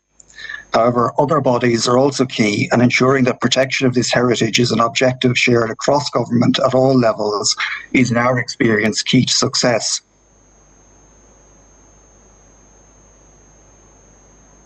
The protection of monuments in Ireland goes back to the first monuments being taken into state care in the late 19th century, before our independence. Examples including the early medieval monastic site at Glendalough, which you see on the left, and the ancient royal site at the Hill of Tara on the right. In the present day, such protection is secured through two key legislative codes, the National Monuments Act and the Planning Act 2000. The National Monuments Act, the first one going back to 1930 and modernised since. The Planning Act also has specific provision for architectural heritage, which I'm not going to address here. I'm focused on monuments and archaeology. The National Monuments Act provide national level protections, including procedures for management of national monuments in state care, assignment of legal protection to other monuments and national monuments, automatic protection for movable heritage in the form of archaeological objects, and I'd mentioned the National Museum as a key body here, and historic wrecks are also important, as well as the regulation of archaeological excavation and the use of detection devices. This legislative development has been supported by key court decisions in Ireland, in particular on the state ownership of archaeological objects and the exclusion of historic wrecks from commercial salvage law. I show here a slide of one of the Spanish Armada wrecks on our west coast. The lists of monuments protected under these acts, supplemented by further non-statutory listing, are available online as a GIS resource. You can see there in the slide an example from one particular location. This is core to protection under the law governing planning and development. It's the key knowledge base. The density of archaeological monuments of prehistoric and medieval periods in the landscape of Ireland is great. You can see that there in a space of only a few kilometres wide. With over 130,000 monuments in the national database, many with well-preserved above-ground features. We see some examples here, a prehistoric burial mound and a prehistoric megalithic tomb. Before one even considers the potential impacts on unidentified below-ground archaeological sites, the challenge of managing development so as to avoid detriment to monuments is clear. This is addressed in Ireland through the integration of archaeology into the planning process. Liaising with NMS local authorities set the framework for planning within their areas through county development plans and decide on particular developments. County development plans, therefore, as standard, recognise the need to protect archaeological heritage, and archaeological conditions imposed by planning authorities on development implement this. Archaeological excavations required to be funded by developers are in turn regulated under the National Monuments Acts. I would note that the Council of Europe 1992 European Convention on the Protection of Archaeological Heritage is a key policy for Ireland, and this integration of archaeology into the planning system is a core part of it. The Environmental Impact Assessment Directive of the European Union was also key in increasing focus on protecting archaeology in large-scale development from the earliest stage, and indeed increasing focus on the need to provide for subsurface archaeological features, as we see in the slide here. Ensuring that such integration, this integration of archaeology in the planning process continues, requires ongoing engagement between National Monument Service and its partners. And it leads inevitably to further challenges such as supporting high standards in commercially based archaeological work. We have over 800 licensed archaeological excavations of various types and levels of complexity taking place each year, and ensuring that the results of such work feed into archaeological knowledge. But rather than perhaps focus on some of those issues, I'm just going to conclude by briefly referencing some other challenges. Taking an optimistic view, I think some of these present opportunities as well as challenges, but we'll go through them briefly. The Irish countryside has many small ruins of medieval buildings, primarily from the 12th to 16th centuries, including small ruined castles and small medieval churches. The conservation of these has long been a problem, and I'm glad to be able to say that for the first time, National Monument Service is in a position to be taking systematic steps to help support local communities, in particular in partnership with local authorities, to carry out much needed conservation work. You can see that before and after a slide here in relation to this small medieval church. The issue of climate change adaptation is already a significant one for Ireland and is likely to become more so as time progresses. You can see here a late prehistoric, early medieval, what's called a promontory fort from the Iron Age and early medieval period.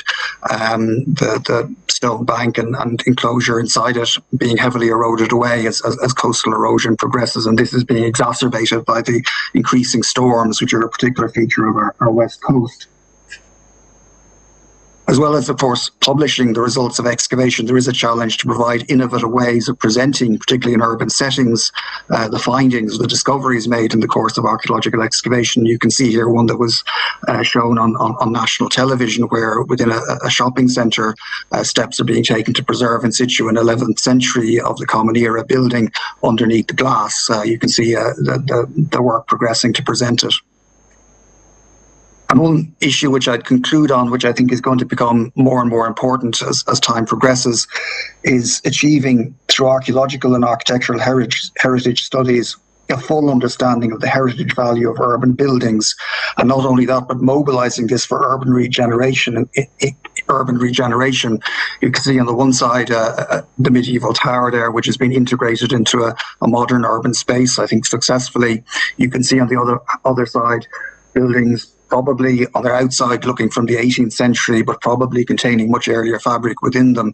And how can we understand these better and make them a force for better urban regeneration within our cities and towns, rather than being seen as a liability? With that, I'll conclude, and thank you very much for listening. I hope this very short presentation has been of interest to participants, and thank you for your attention. And again, thank you to the organisers and to you, Chair, and to the Embassy of India in Ireland for the opportunity to speak. Thank you very much. Thank you, Mr. Kiran. You were really very good, and you gave valuable information about how Ireland is protecting the monuments and the heritage.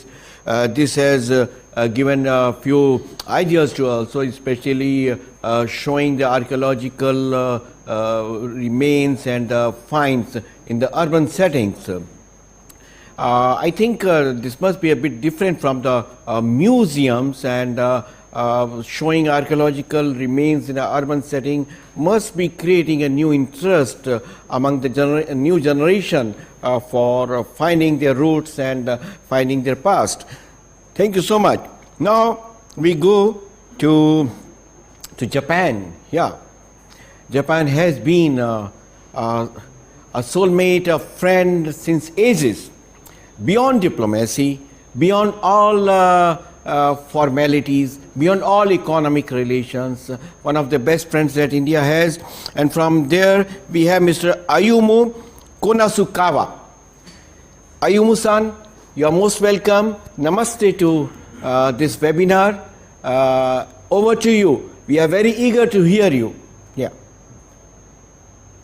Sure.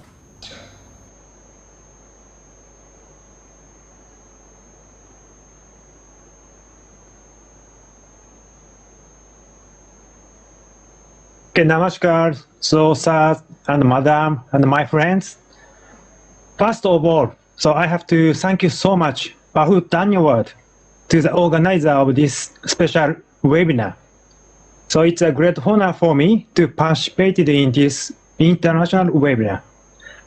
And I do hope that you all are very well in this hard situation. So we all are very fine here, Japan, Kyoto. So I will certainly come to India after this COVID situation is over. And I think that my Indian friends are watching this webinar through Facebook, YouTube. So I do hope that we can meet soon. So I am a research fellow, National Institute for Humanities. And my research interest is focused on the Harappan civilization, you know. I received a PhD in archaeology from Deccan College Postgraduate and Research Institute, Pune, in 2013 as an ICCR scholar.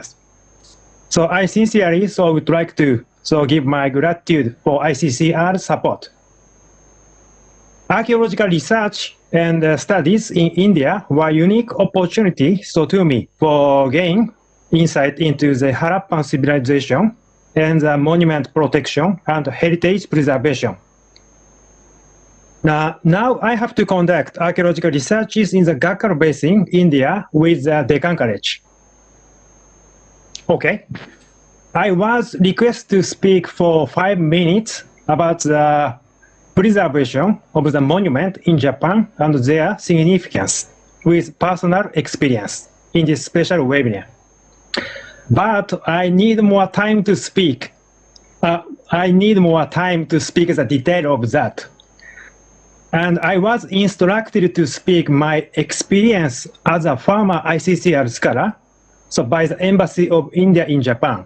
So because I studied archaeology in Deccan College after receiving an MA degree in Japan.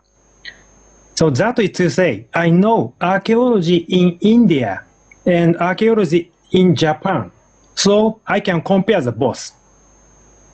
I spent a long and good time with Indian scholars, including the young generation in the field, during especially research season. Many of batchmates of Deccan College are working as professional archaeologists in India now. We have discussed the methodology and the present situation of archaeology in both countries over lunch, dinner.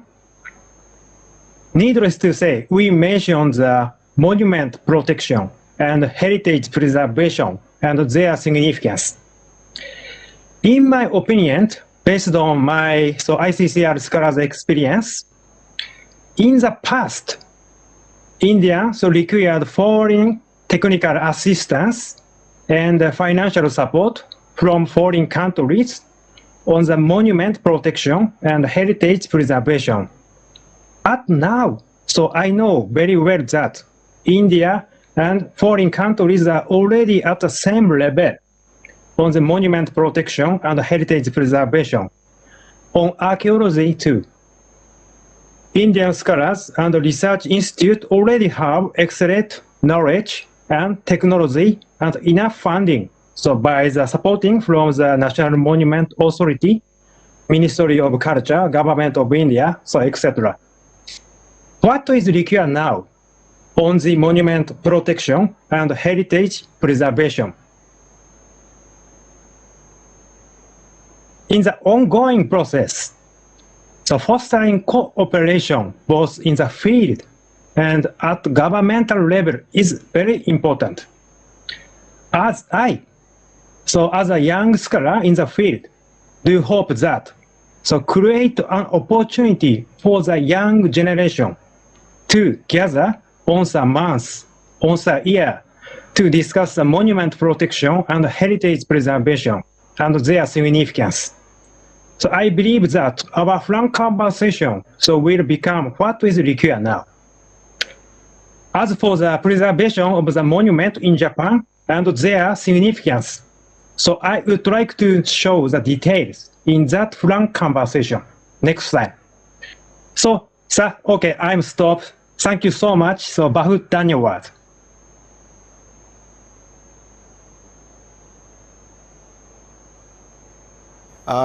You gave us some very interesting insights about your work in India, about some of your friends who have been working here in the field of archaeology. And definitely, as you said, we will be very happy next time to give you more time to speak on your experiences so that you can compare the Indian archaeological scene with the Japanese archaeological works. Thank you so much. Arigato gozaimasu. Now, we are going to a jewel of the Indian Ocean and one of the best friends. We say that we are blood brothers in two countries, Mauritius. Mr. Shivaji Rao Daulat Rao ji. Shivaji Daulat Rao ji, आपका बहुत बहुत स्वागत है. We welcome you very much and we are very grateful that you could find time to join and enrich us with your experience in Mauritius in the field of cultural heritage protection and monuments. Thank you so much. Over to you.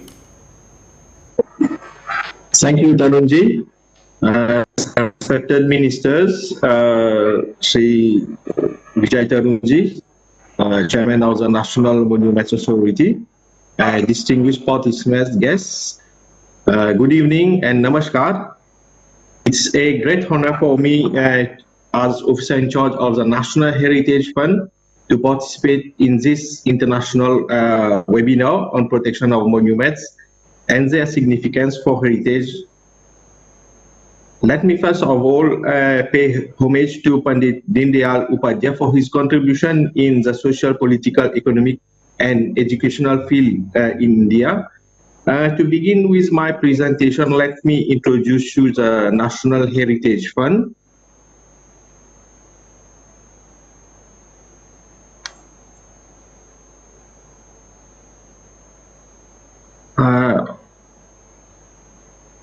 Are you being able to see the presentation?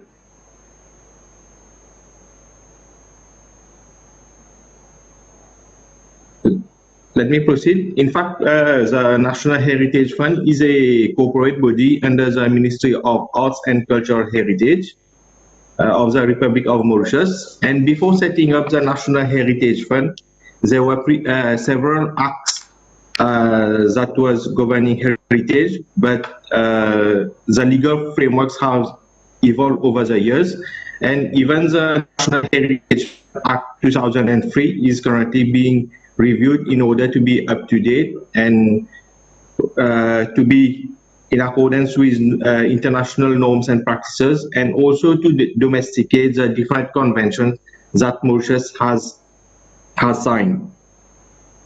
And our vision is to develop a sense of belongingness by carrying the past and bequeathing it to the future. And our mission is to identify, valorize, and promote our national heritage.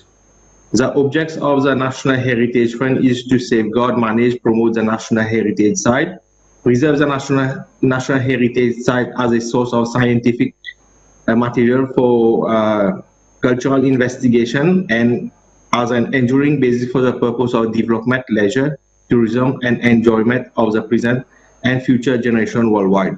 And the third objective is to educate and sensitize the public on the cultural values, National Heritage Fund, and instill a sense of belongingness and civil pride with respect to our national heritage. We have presently 200 sites listed as national heritage, and they are classified in different categories. We have fortifications, architectural landmarks, building, lighthouse, sugar remains, settlements, monuments, towers, amongst others. Among the national heritage sites, we have 2 sites which are listed as World Heritage Sites, namely the Apravasi Ghat, which was listed in 2006, and Le Monde Cultural Landscape. The Apravasi Ghat, located in Mauritius, is among the oldest surviving entry and transit point associated with indenture. This site symbolizes history of more than 462,000 indentured laborers, the vast majority from India, but also from China, Comoros, India, Madagascar, Mozambique, Southeast Asia, and Yemen, inter alia, who were recruited to work on sugar plantation in Mauritius. These men, women, children were part of the British government great experiment to bring another form of labor to work in sugar plantation after the abolition of slavery. The Apravasi Ghat is where the ancestors of almost 70% of the Mauritian population arrived on the island from 1849 to 1920s.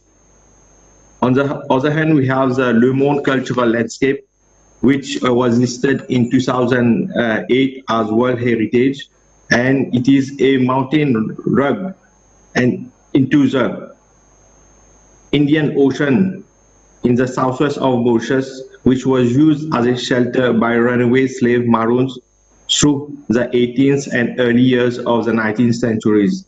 Protected by the mountains, isolated, wooded, and almost inaccessible cliffs, the escaped slaves formed small settlements in the caves on the summit of the mountain. The oral tradition associated with the Maroon slave have made Le Monde a symbol of the slave fight for freedom, their suffering and sacrifice, all of which have relevance to countries from which slaves came, for example, Madagascar, India, South Asia, and Mozambique. Within the boundaries of the Republic of Mauritius, we also have presence of other outstanding universal values, such as the records of the French occupation of the island, which are inscribed on the UNESCO's Memory of the World Register, and also the archive of the indentured immigration in Mauritius, which are inscribed on the UNESCO Memory of the World Heritage. Mauritius is also party to the 2003 UNESCO Convention for the Safeguarding of Intangible Cultural Heritage, and as the national repository of the intangible cultural heritage, the National Heritage Fund has developed a national inventory of all intangible cultural heritage of Mauritius, and all these are done in close collaboration and partnership with the communities, and are geared towards safeguard and promotion of our intangible cultural heritage. It is important to note that over the past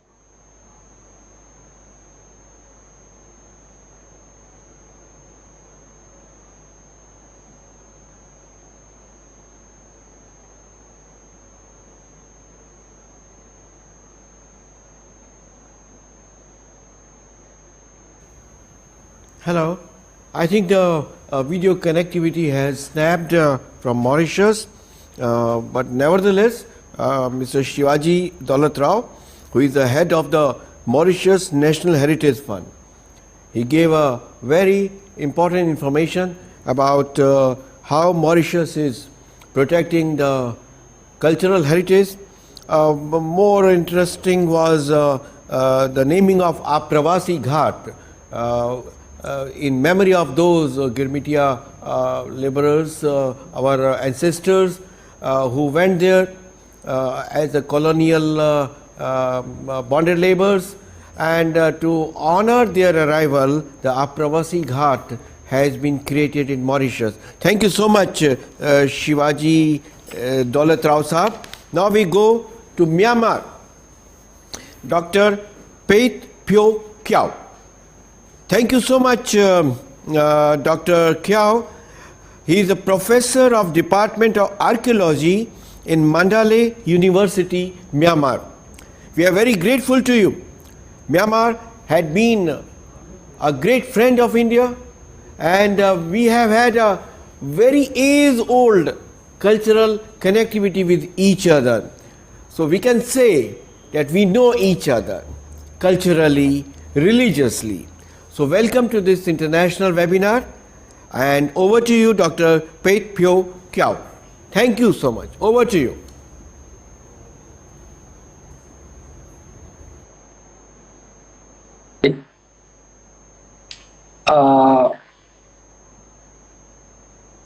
So now let me share my presentation. Am I okay?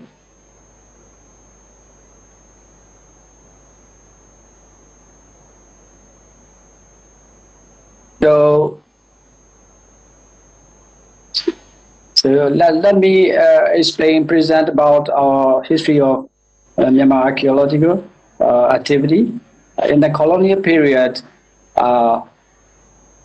together with the Indian archaeologists, Myanmar archaeology was initiated by the German professor in the Rangoon College campus.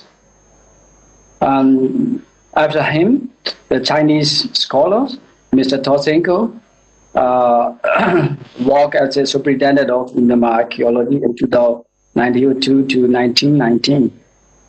So in his time,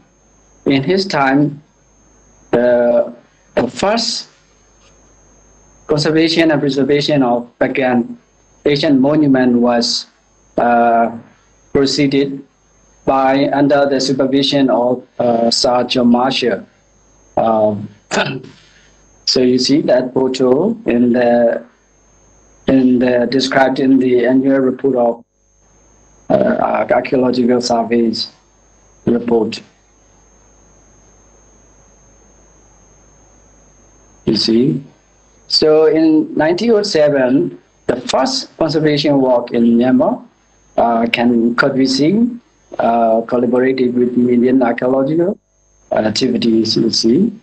So after that, Chinese scholars, Mr. Tosenko, the French Pali specialist, Professor Deendayal, worked as a superintendent for the epigraphic office. In that time, not archaeological office, they called epigraphic office for the archaeological works. So in his time, the first millennium cultural heritage monuments, he studied and excavated some brick mounds and monuments like this. So in 1914 and 1915, he described the rocket monuments in the upper Myanmar. Now we call the Bowen Down like this. So in the annual report of Archaeological Survey of India, one of the branches is the Myanmar cycle. So Mr. Deendayal reported and wrote some reports about the Myanmar archaeological activity and the preservation of monuments like this. So this is the first millennium Asian monuments of the Purification old city. This site was inscribed by the World Heritage as a World Heritage list in 2014. So after that, foreign scholars working for the Myanmar archaeology in the first phase. And the second phase, the Myanmar national archaeologist, his name is Unya, okay, and Ulupewen, Upolel, Uangdo, something like this. So now in 2015,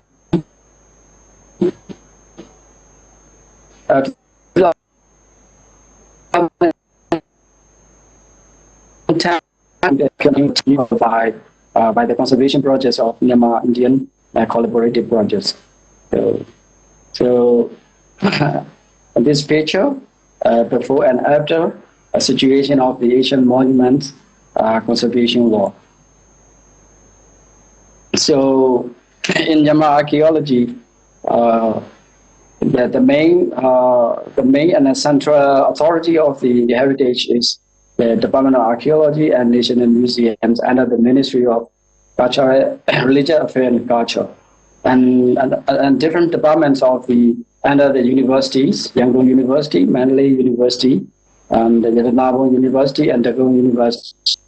All universities included the disciplines of the archaeology and the preservation of monuments to hand over the future generation and the youth to preserve and accept the legacy of our ancestors, architecture, art history, and some other kinds of narrative and functional remains of the monumental heritage and archaeology. Thank you, please.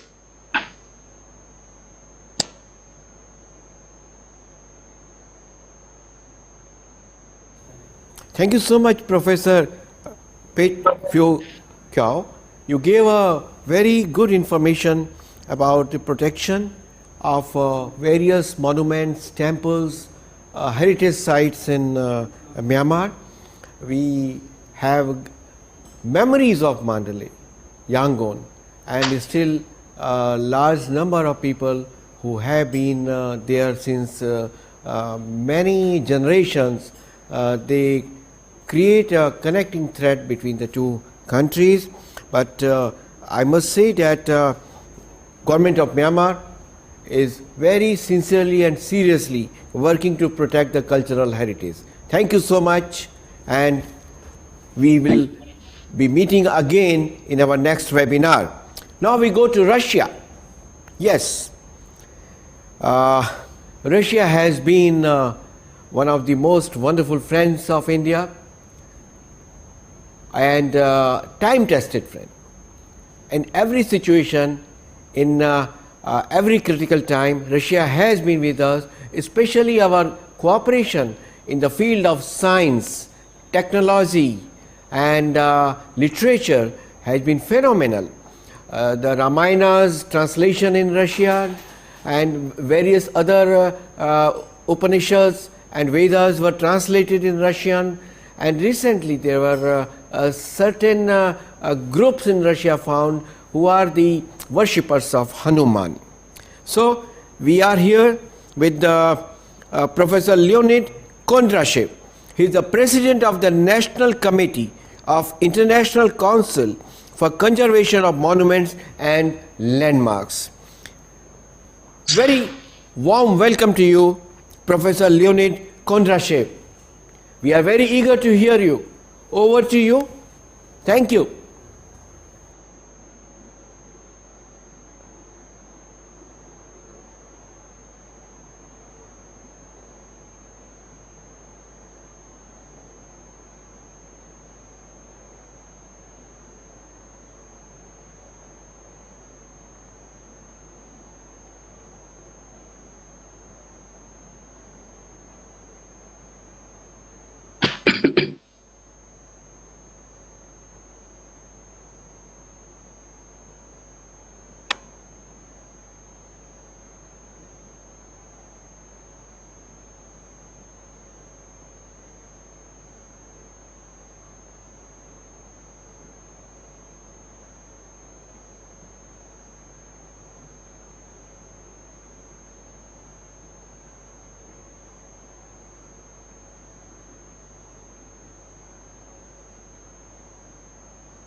Меня должно быть слышно.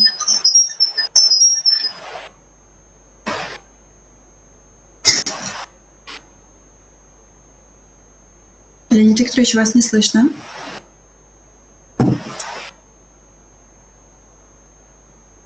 Вам нужно включить микрофон.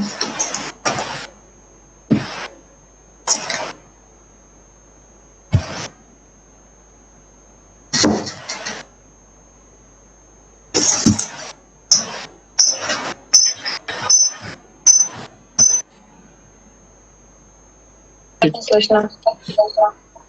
Is it possible to translate? Yeah, you can hear. So Okay. Извините за технические неполадки. Добрый вечер, друзья.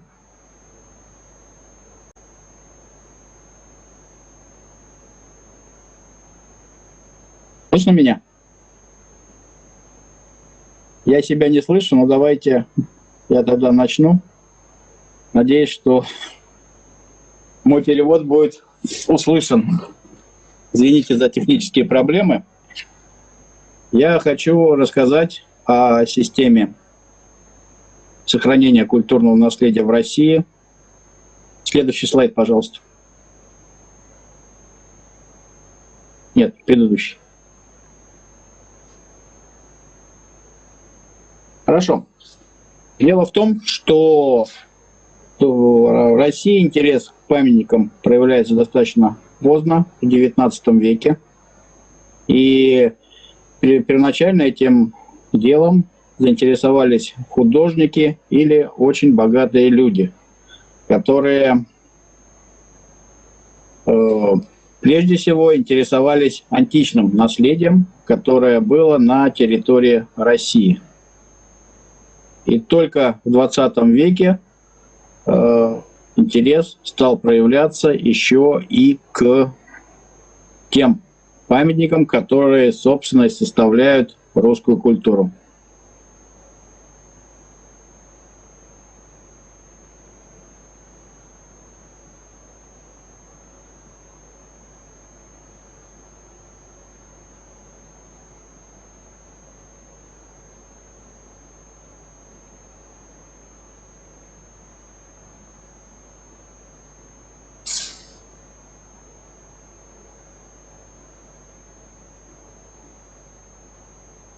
Следующий слайд. Так, к 20 веку, как я уже сказал, в России начинают охранять и культовые памятники, и объекты интересной архитектуры, которые располагалось на территории России. Однако это движение прервала Октябрьская революция, когда очень многие памятники, как вы видите, были разрушены.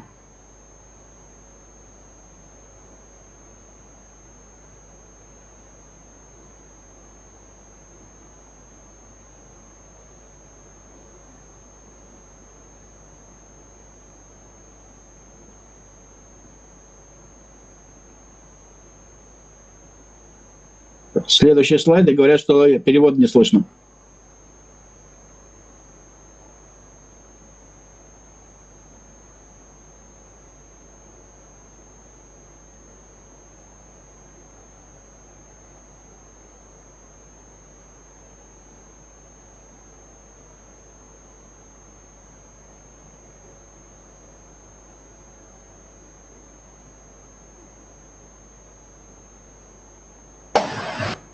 Can you hear the translation? Okay, now it's okay. Now it's okay. So, as Mr. Kondrashov has said, the tradition of preservation of monuments in Russia has started by the 20th century, but this tradition was interrupted after the October Revolution. As you can see it on the slides, lots of monuments, they were destroyed. Следующий слайд, пожалуйста. Интересно, что в это же время выпускаются многочисленные плакаты и обращения с стремлением сохранять памятники, объекты культурного наследия, но, как мы видим, на деле было иначе. So as you can see, there were lots of posters which were inviting people to conserve the monuments of art and culture, but it was only in the on the posters, but in reality it was not like this. Следующий. Характерно, что в это время появляется стиль, который был создан архитекторами-энтузиастами. Этот стиль назывался конструктивизм. Сама идея этого стиля отрицала все достижения предшествующей архитектуры. Но парадоксально, что сейчас объекты этого стиля находятся под государственной охраной как объекты культурного наследия. You see, at this very time, it is very interesting to note that a new style in art was born, which name is constructivism, which denies the past and all the past achievements in both form and content. And here we see an interesting paradox that the style which was denying all the past achievements, today its monuments, they are protected and they are under state protection as well as other monuments of other styles. Следующий. Переворот в защите культурного наследия происходит во время драматических событий Второй мировой войны, когда патриотический порыв, связанный с защитой Родины, заставил обратить внимание на то наследие, которым обладал Советский Союз. Так родилась Советская реставрационная школа. The dramatic events of the Second World War, they caused naturally a great wave of patriotism in response to all these hostile actions. And in these times, a Soviet Restoration School is being created. Следующий. На этом слайде вы видите, наверное, самый знаменитый объект культурного наследия России, архитектурный комплекс Ижи. И именно реставрация этого храма стала очень важной страницей в развитии российской реставрации. On this slide, you can see the most popular object of architecture, of the protection of cultural architecture in Russia, Kizhi architectural complex, and its restoration has become a really important page in the history of protection of monuments in Russia. Следующий. Россия ратифицировала Конвенцию о всемирном наследии. На территории России находится 11 природных и 20 культурных объектов, входящих в список всемирного культурного и природного наследия. Russia has ratified the Convention on the World Cultural and Natural Heritage, and on the territory of Russia there are 11 natural and 20 cultural sites which are included in the list of World Cultural and Natural Heritage of UNESCO. Следующий. На территории столицы России, Москвы, находится 3 объекта, включенных в список всемирного наследия. Это Новодевичий монастырь, церковь Вознесения в Коломенском и комплекс Московского Кремля, который наиболее известен по всем туристическим проспектам. Okay, as you can see, in the capital of Russia, Moscow, we have 3 World Heritage sites: monastery, Novodevichev Monastery, church, and the Moscow Kremlin complex, which is one of the most popular sites of Russia. Следующий. В России всего чуть меньше 150 тысяч объектов. На территории Москвы 8600 объектов культурного наследия. Москва является лидером по объемам реставрации. Каждое третье здание-памятник в Москве сейчас отреставрированы. In Russia, we have a bit less than 150,000 objects of cultural heritage, and in the very city of Moscow, we have 8,610 monuments. And Moscow, the city of Moscow nowadays is the leader in the restoration process of objects of cultural heritage, and every third building it is being restored in Moscow. Следующий. В России действует Национальный комитет ЭКОМОС России, крупнейшей неправительственной экспертной организации ЮНЕСКО. Цель нашей организации – способствовать сохранению культурного наследия, особенно тех объектов, которые включены в список объектов всемирного наследия. И таким образом усилия правительственных организаций по сохранению памятников поддерживается большой группой энтузиастов и профессионалов, которые осуществляют свою деятельность. In Russia, we have a national committee of International Council on Monuments and Sites of UNESCO. It is the biggest non-commercial organization of enthusiasts and experts in the field. So the efforts of identifying and preserving the rich heritage are being supported by lots of enthusiasts. Дорогие друзья, я был рад представить короткое сообщение о сохранении культурного наследия в России. Желаю всем удачи в профессиональной деятельности и еще раз извините за технические проблемы.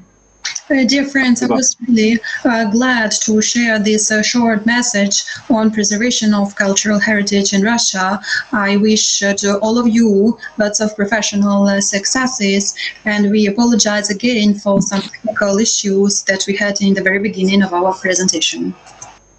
Thank you.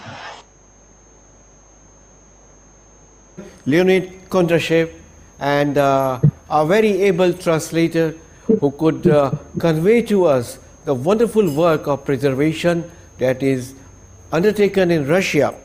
Also, the October Revolution devastation of the monuments had some interesting chord in India, because the communists have been known for destruction of old monuments and denial of the heritage and a country's glorious past. Thank you so much for enriching us, and we hope to host you whenever you happen to be in India for a lecture in Delhi. Now we go to South Africa.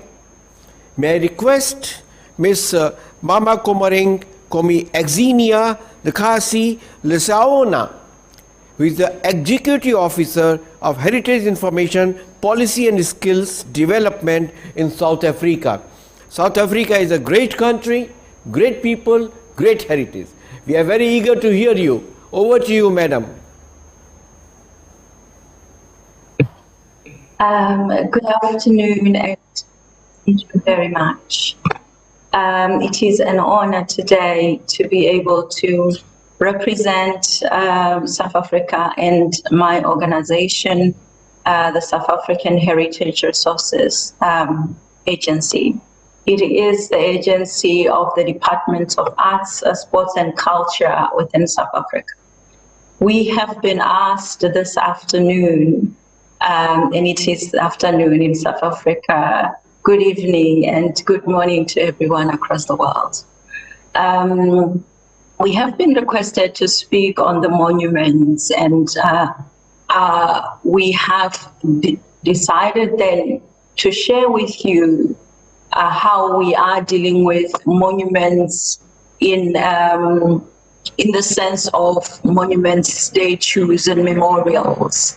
The South African heritage is very diverse, and our national estate as such includes the buildings, the natural heritage, as well as the living heritage. For this purpose, we really would like to share with you our experiences with the monuments and statues, especially those that have been of controversy within our heritage. As many of you may know, our history is also, we have the apartheid history, most of which is still very much painful. So the statues and some of the monuments within our country tend to steer some of the emotions that do not necessarily contribute to what our constitution seeks to do. And as this is the case, we had to take a project within our country as SARA, where we needed to understand where are these monuments, how many are they, where are they located. And so it provided us with the opportunity to include the youth in heritage promotion, in heritage conservation. And so we undertook a nationwide survey where we were able to identify over 1,000 monuments, memorials, and statues. The next step for us then would have been to, how then do we unravel the challenge of the monuments that needs to be repositioned or even relocated within our country, such that we are able then to achieve what our constitution aims to do. And so after the identification of these monuments, what we found out that we need then to be able to gather more skills development within understanding of what it is that we want to do. When most of our fellow South Africans would say such statues should be removed from public places, it is understood that it will not be everyone within the country.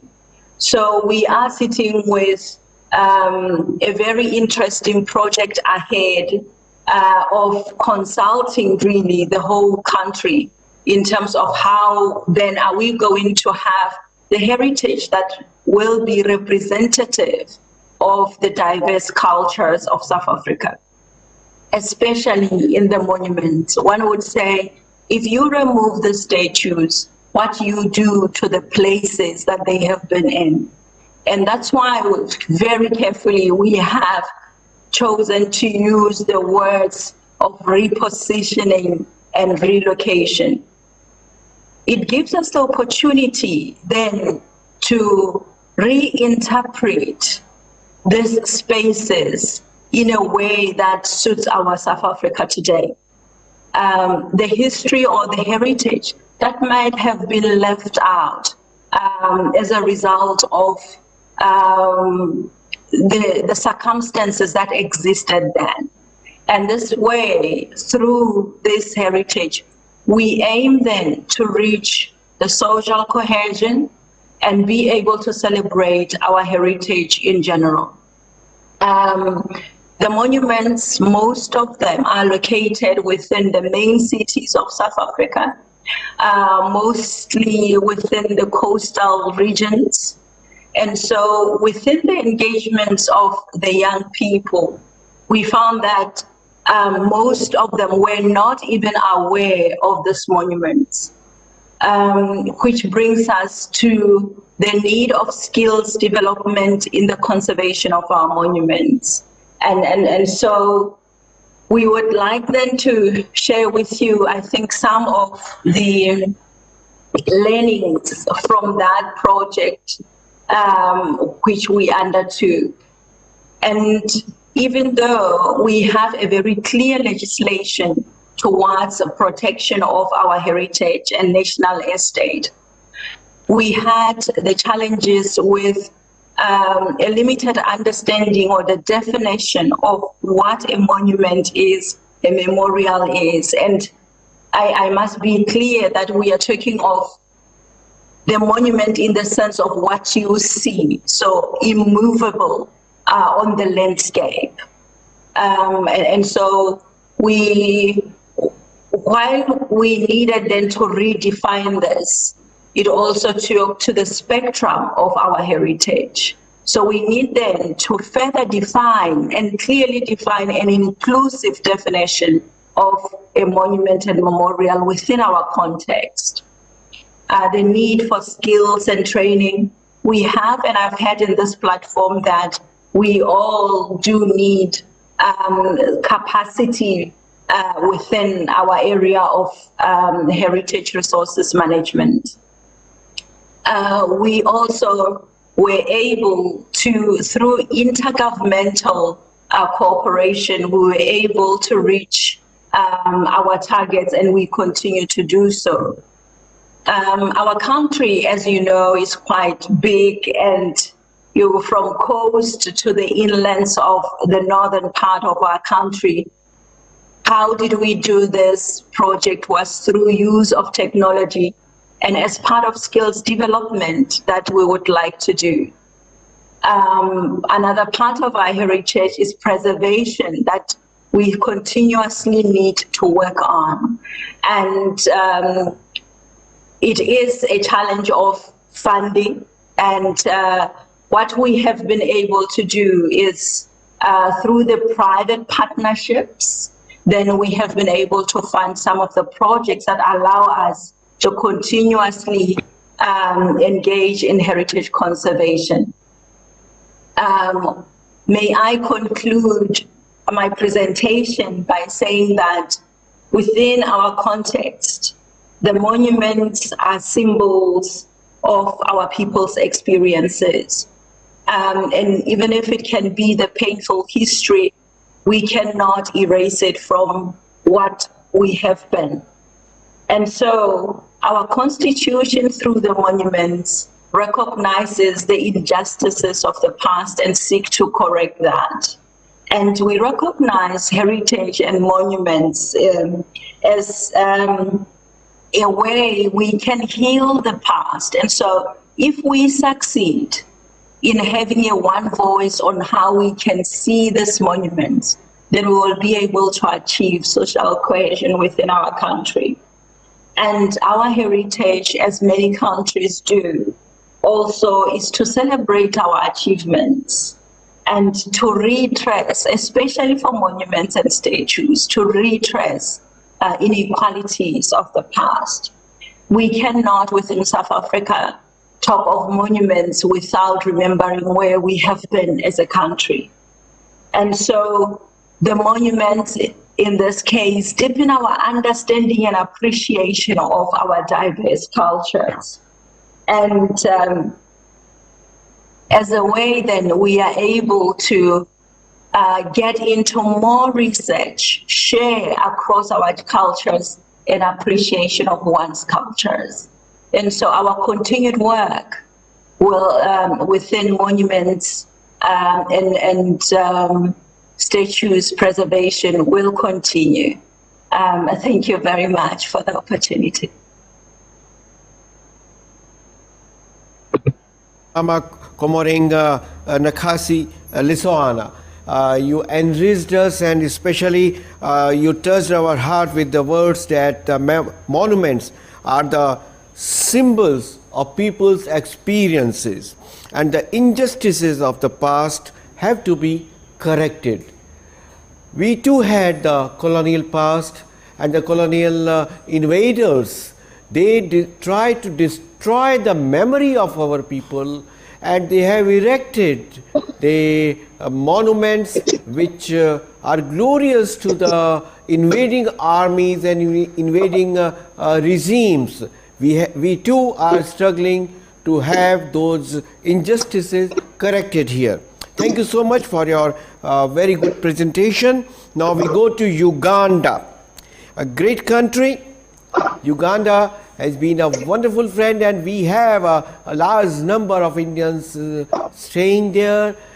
They are one with the culture of Uganda. From Uganda, we have Mr. Balimunchi Philip. He is the curator of the National Culture Center, UNCC, and the Uganda Museum. Thank you very much, Mr. Balimunchi Philip, for joining us. We welcome you in this webinar, and we are very eager to listen to you. Over to you, Mr. Philip. Thank you so much, our moderator.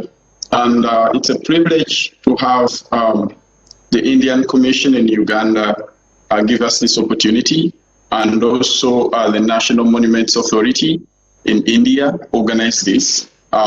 It's a great privilege to have all the brilliant minds tonight think broadly about culture, but also diversely discuss culture on this platform.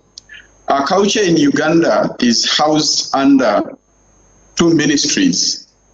The Ministry of Gender, Labor and Social Development, and the Ministry of Tourism, Wildlife and Antiquities. Each of the ministries takes care of a portion. We have an Act of Parliament, the Historical Monuments Act, 1968. We have the Uganda National Culture Center Act, 1959, amended in 1965. It takes care of portions of culture. We have the culture policy and a number of laws enacted to preserve, promote, and popularize culture in Uganda, under which we have heritage and monuments. I would like to draw the attention of this discussion to the context of Uganda in relation to what my South African colleague has discussed. After colonialism, Uganda sort of entered a new phase of renewed identity. And this sort of sparked off conversations that sort of that tried to reconfigure what the identity of Uganda would be after independence and after colonialism.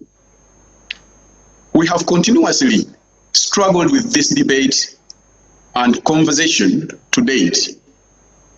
And one of the biggest challenges has been, how do we navigate through the history of Uganda's historical heritage and monuments, or Uganda's history in broad, without delegating our cultural context to petty criticism. Our context is quite broad, interesting, but also cosmopolitan in nature. We have about more than 50 tribes in a small country of 50 million people. And the sort of culture that we have, based on the background I've given, many monuments are colonial monuments. And many Ugandans, the local Ugandans,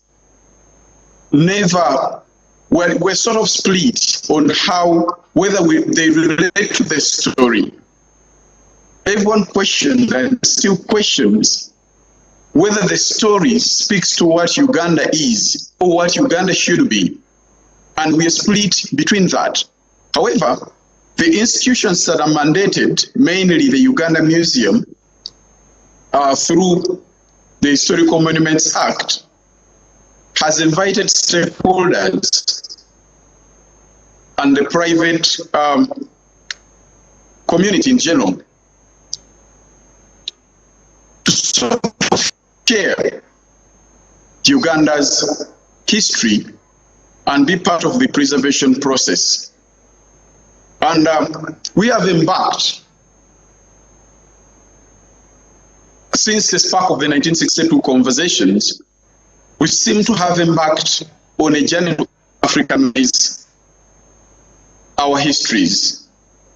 And part of this is to embrace who we are including the colonial legacies, is for us to partake those colonial legacies that mean and communicate to Ugandans.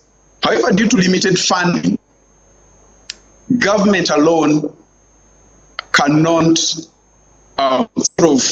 take care, protect all the monuments and heritage sites across the country. So there is a renewed effort that to formulate community museums.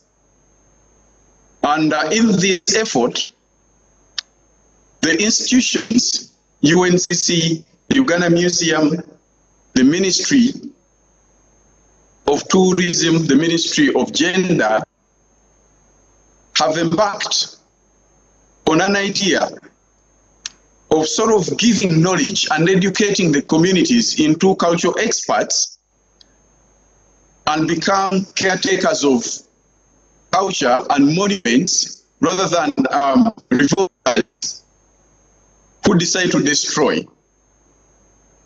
So rather than become passive stakeholders in the cultural industry, community museums have become the smallest unit of culture promotion, preservation, and protection. And mind you, some of the monuments that are declared as national monuments are privately owned, and the law sort of gives an arrangement of an agreement between government and the private entity. And therefore, the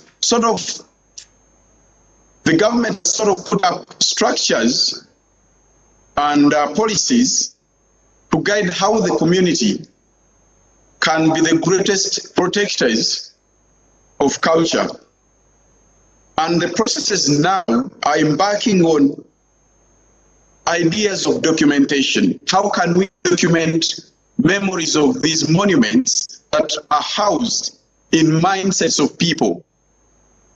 We have a legacy and a history of oral communication and oral discussions and conversations. But a lot of these seem shaky in the world of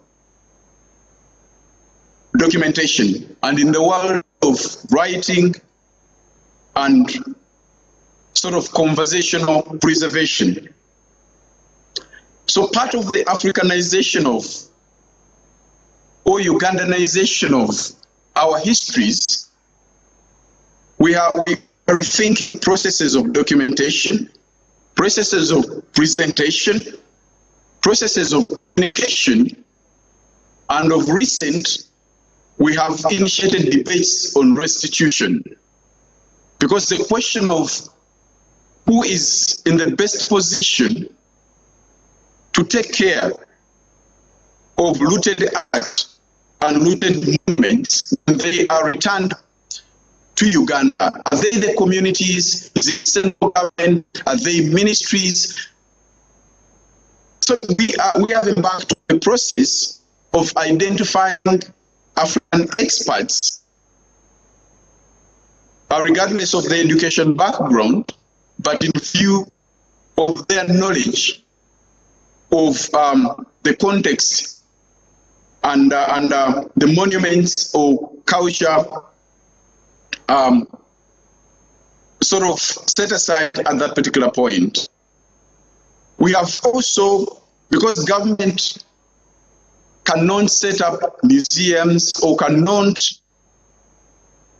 go to every sort of city at the same time, the government has introduced a new idea of elevating towns to cities. And each city has been, we have started a policy that is going to sort of look at monuments within a context of a city rather than the entire country.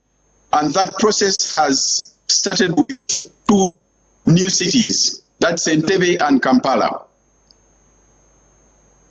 I would love to say that Africa at large, and Uganda in particular, which is the Pearl of Africa, has got a wealth of history frozen in monuments and practice in its heritage. It has never died out. It resides evidently in the daily lives of people. And we need to partake that kind of process of telling our story. Sorry to interrupt in you, a renewed Mr. way. Philip. In a way that We had 5 minutes for you, but you have spoken quite long. May I request you to please wrap up your statement? Thank you.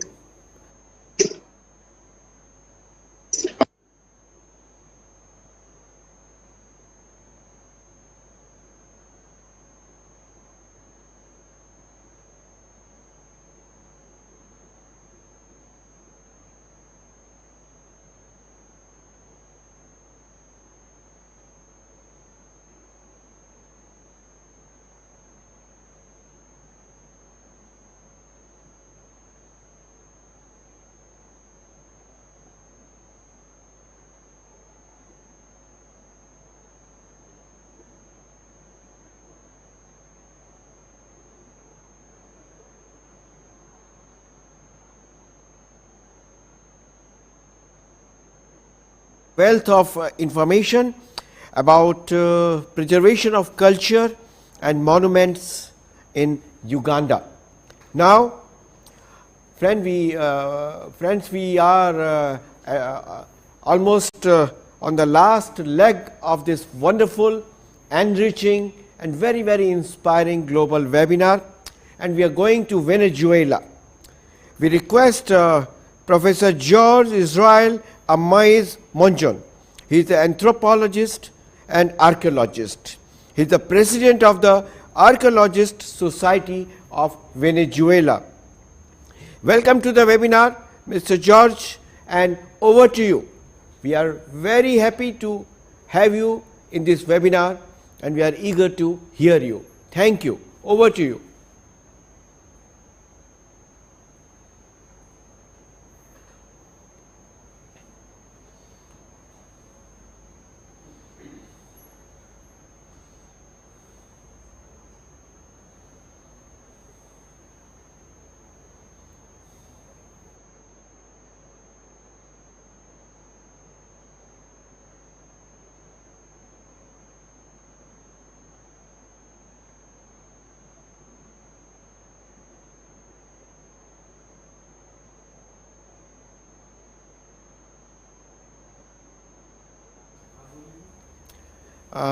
May I request Mr. George Israel Amais Monjon to please start your presentation.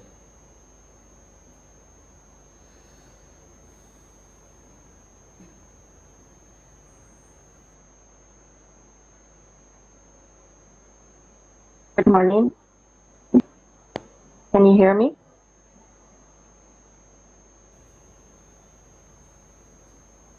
Please speak. Yes, Professor Amais is saying that he's having problems with his sound system.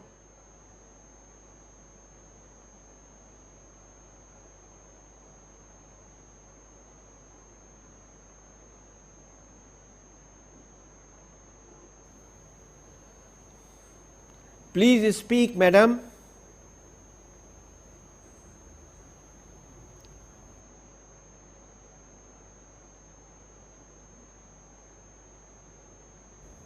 I'm trying to contact him because he says that his sound system is not answering.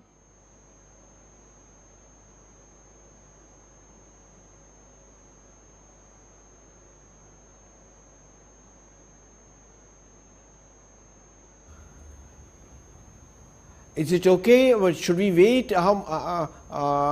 What's the problem?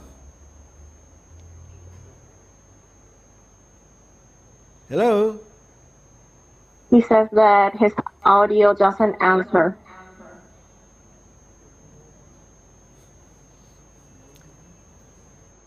He's saying The that he last, can activate wrapping up his sound the system webinar. in the platform.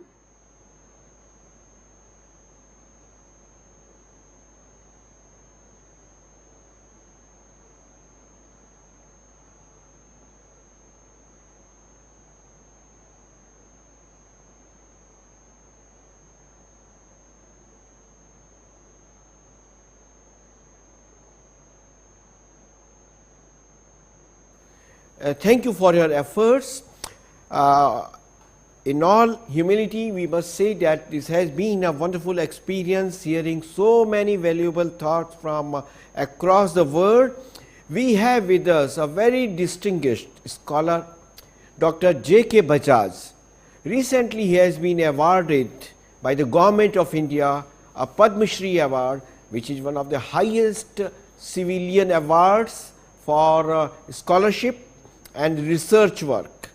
Now,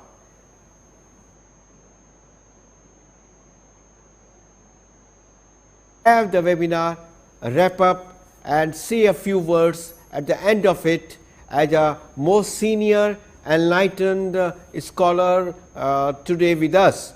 Thank you so much. Over to you, Bajaj sir. Can you start? Thank you, Tarun Vijay ji, and namaste to all the participants from different corners of the world who were assembled here today for a beautiful evening. To begin with, let me recall that today we are meeting on the 54th Punya Tithi of Pandit Deendayal Upadhyay, 54th anniversary of Pandit Deendayal Upadhyay ji. Pandit Deendayal Upadhyay reminded India of the significance of the past, of significance of the civilizational heritage in constituting the national life and enriching national life today. This was his extraordinary contribution. He not only reminded us of the significance of the past, he also taught us how to make the past relevant to the present. The way he put it, how to make the past yuga anukul, as make it relevant to what exists today. He taught us that national life is a mighty river which has been flowing unendingly from the beginning of the times till today, and at every point it carries all the memories of the past, all the ideas that have emerged, and it is the life breath of a civilization. It is particularly apt that we have had this evening sitting together from diverse parts of the world and trying to share our experiences of making the past, remembering the past, preserving the past, making it relevant for the present. There could not have been a better tribute to Pandit Deendayal Upadhyay on this day.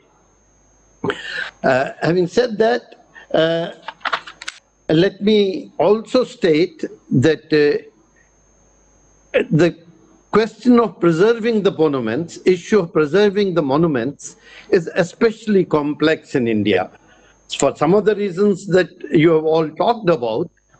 But India is very rich in history.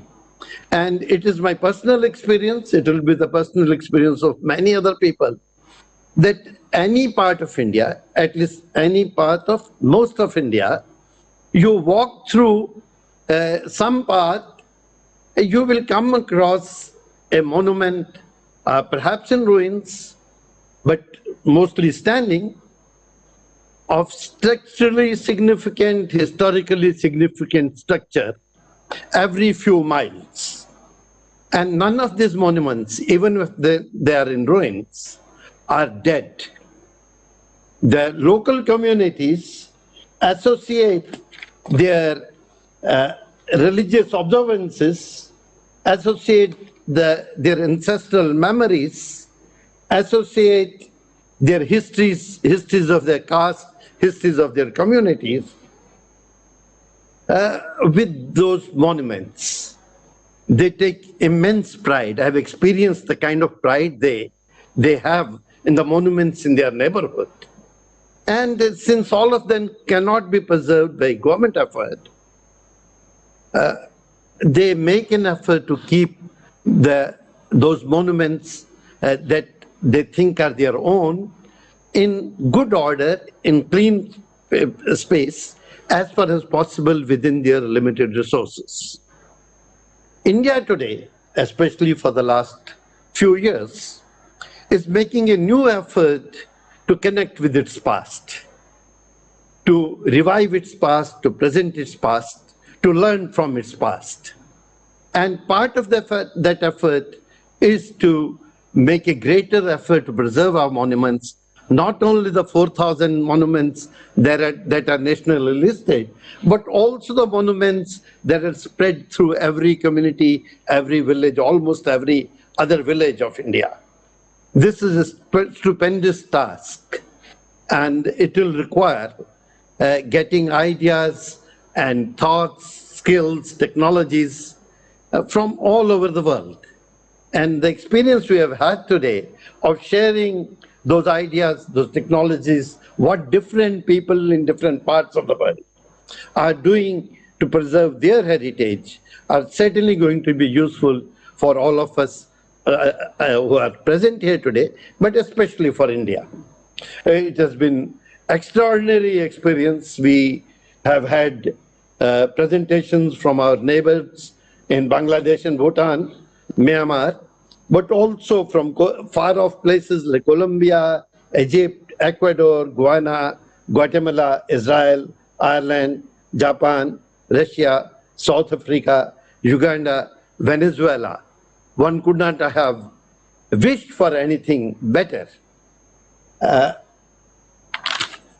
hope that the kind of interaction we have had today, we will continue.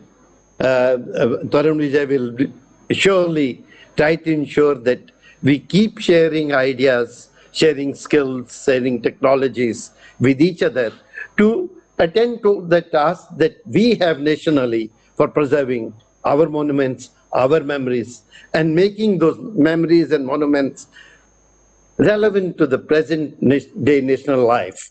We are engaged in this task.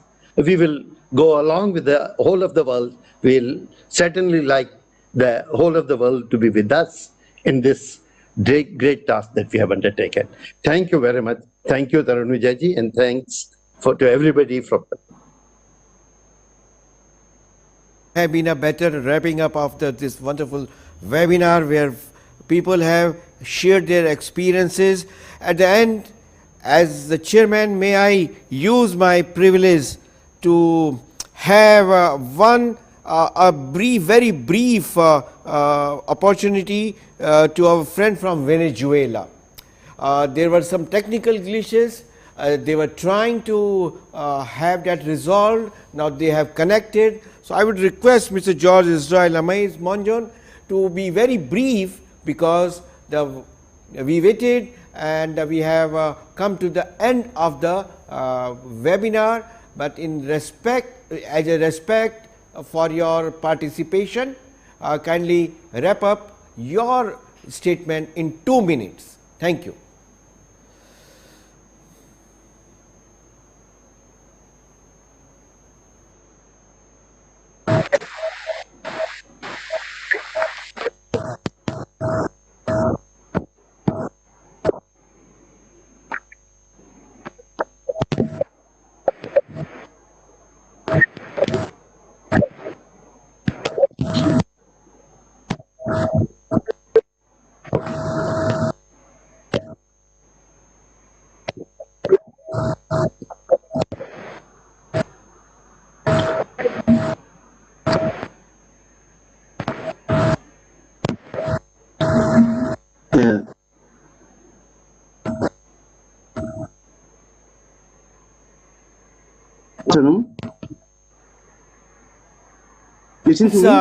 We are very grateful to every one of you. We are grateful to our honorable ambassadors and diplomats who have worked very hard for the last 2-3 months. We are very grateful to all the monument authorities of various countries who participated and very patiently sat with us for more than 3 hours. 3 hours of an enriching experience. We will be happy to have the entire deliberation that held today published in a book form. So we may request all participants if they can kindly send us the text of their statements so that we can put them in the book form. Again, monuments are sacred, monuments are important. Monuments are important lifeline to a country's past and must be preserved for the future generations. We should be very vigilant to protect the monuments vigorously and defeat the colonial past, defeat the colonial atrocities and correct the injustices. With these words, we again pay homage to Pandit Deendayal Upadhyay and thank every single participant. We thank all the staff of National Monuments Authority and we thank the Ministry of Culture for a wonderful support to us. Namaste and Jai Hind.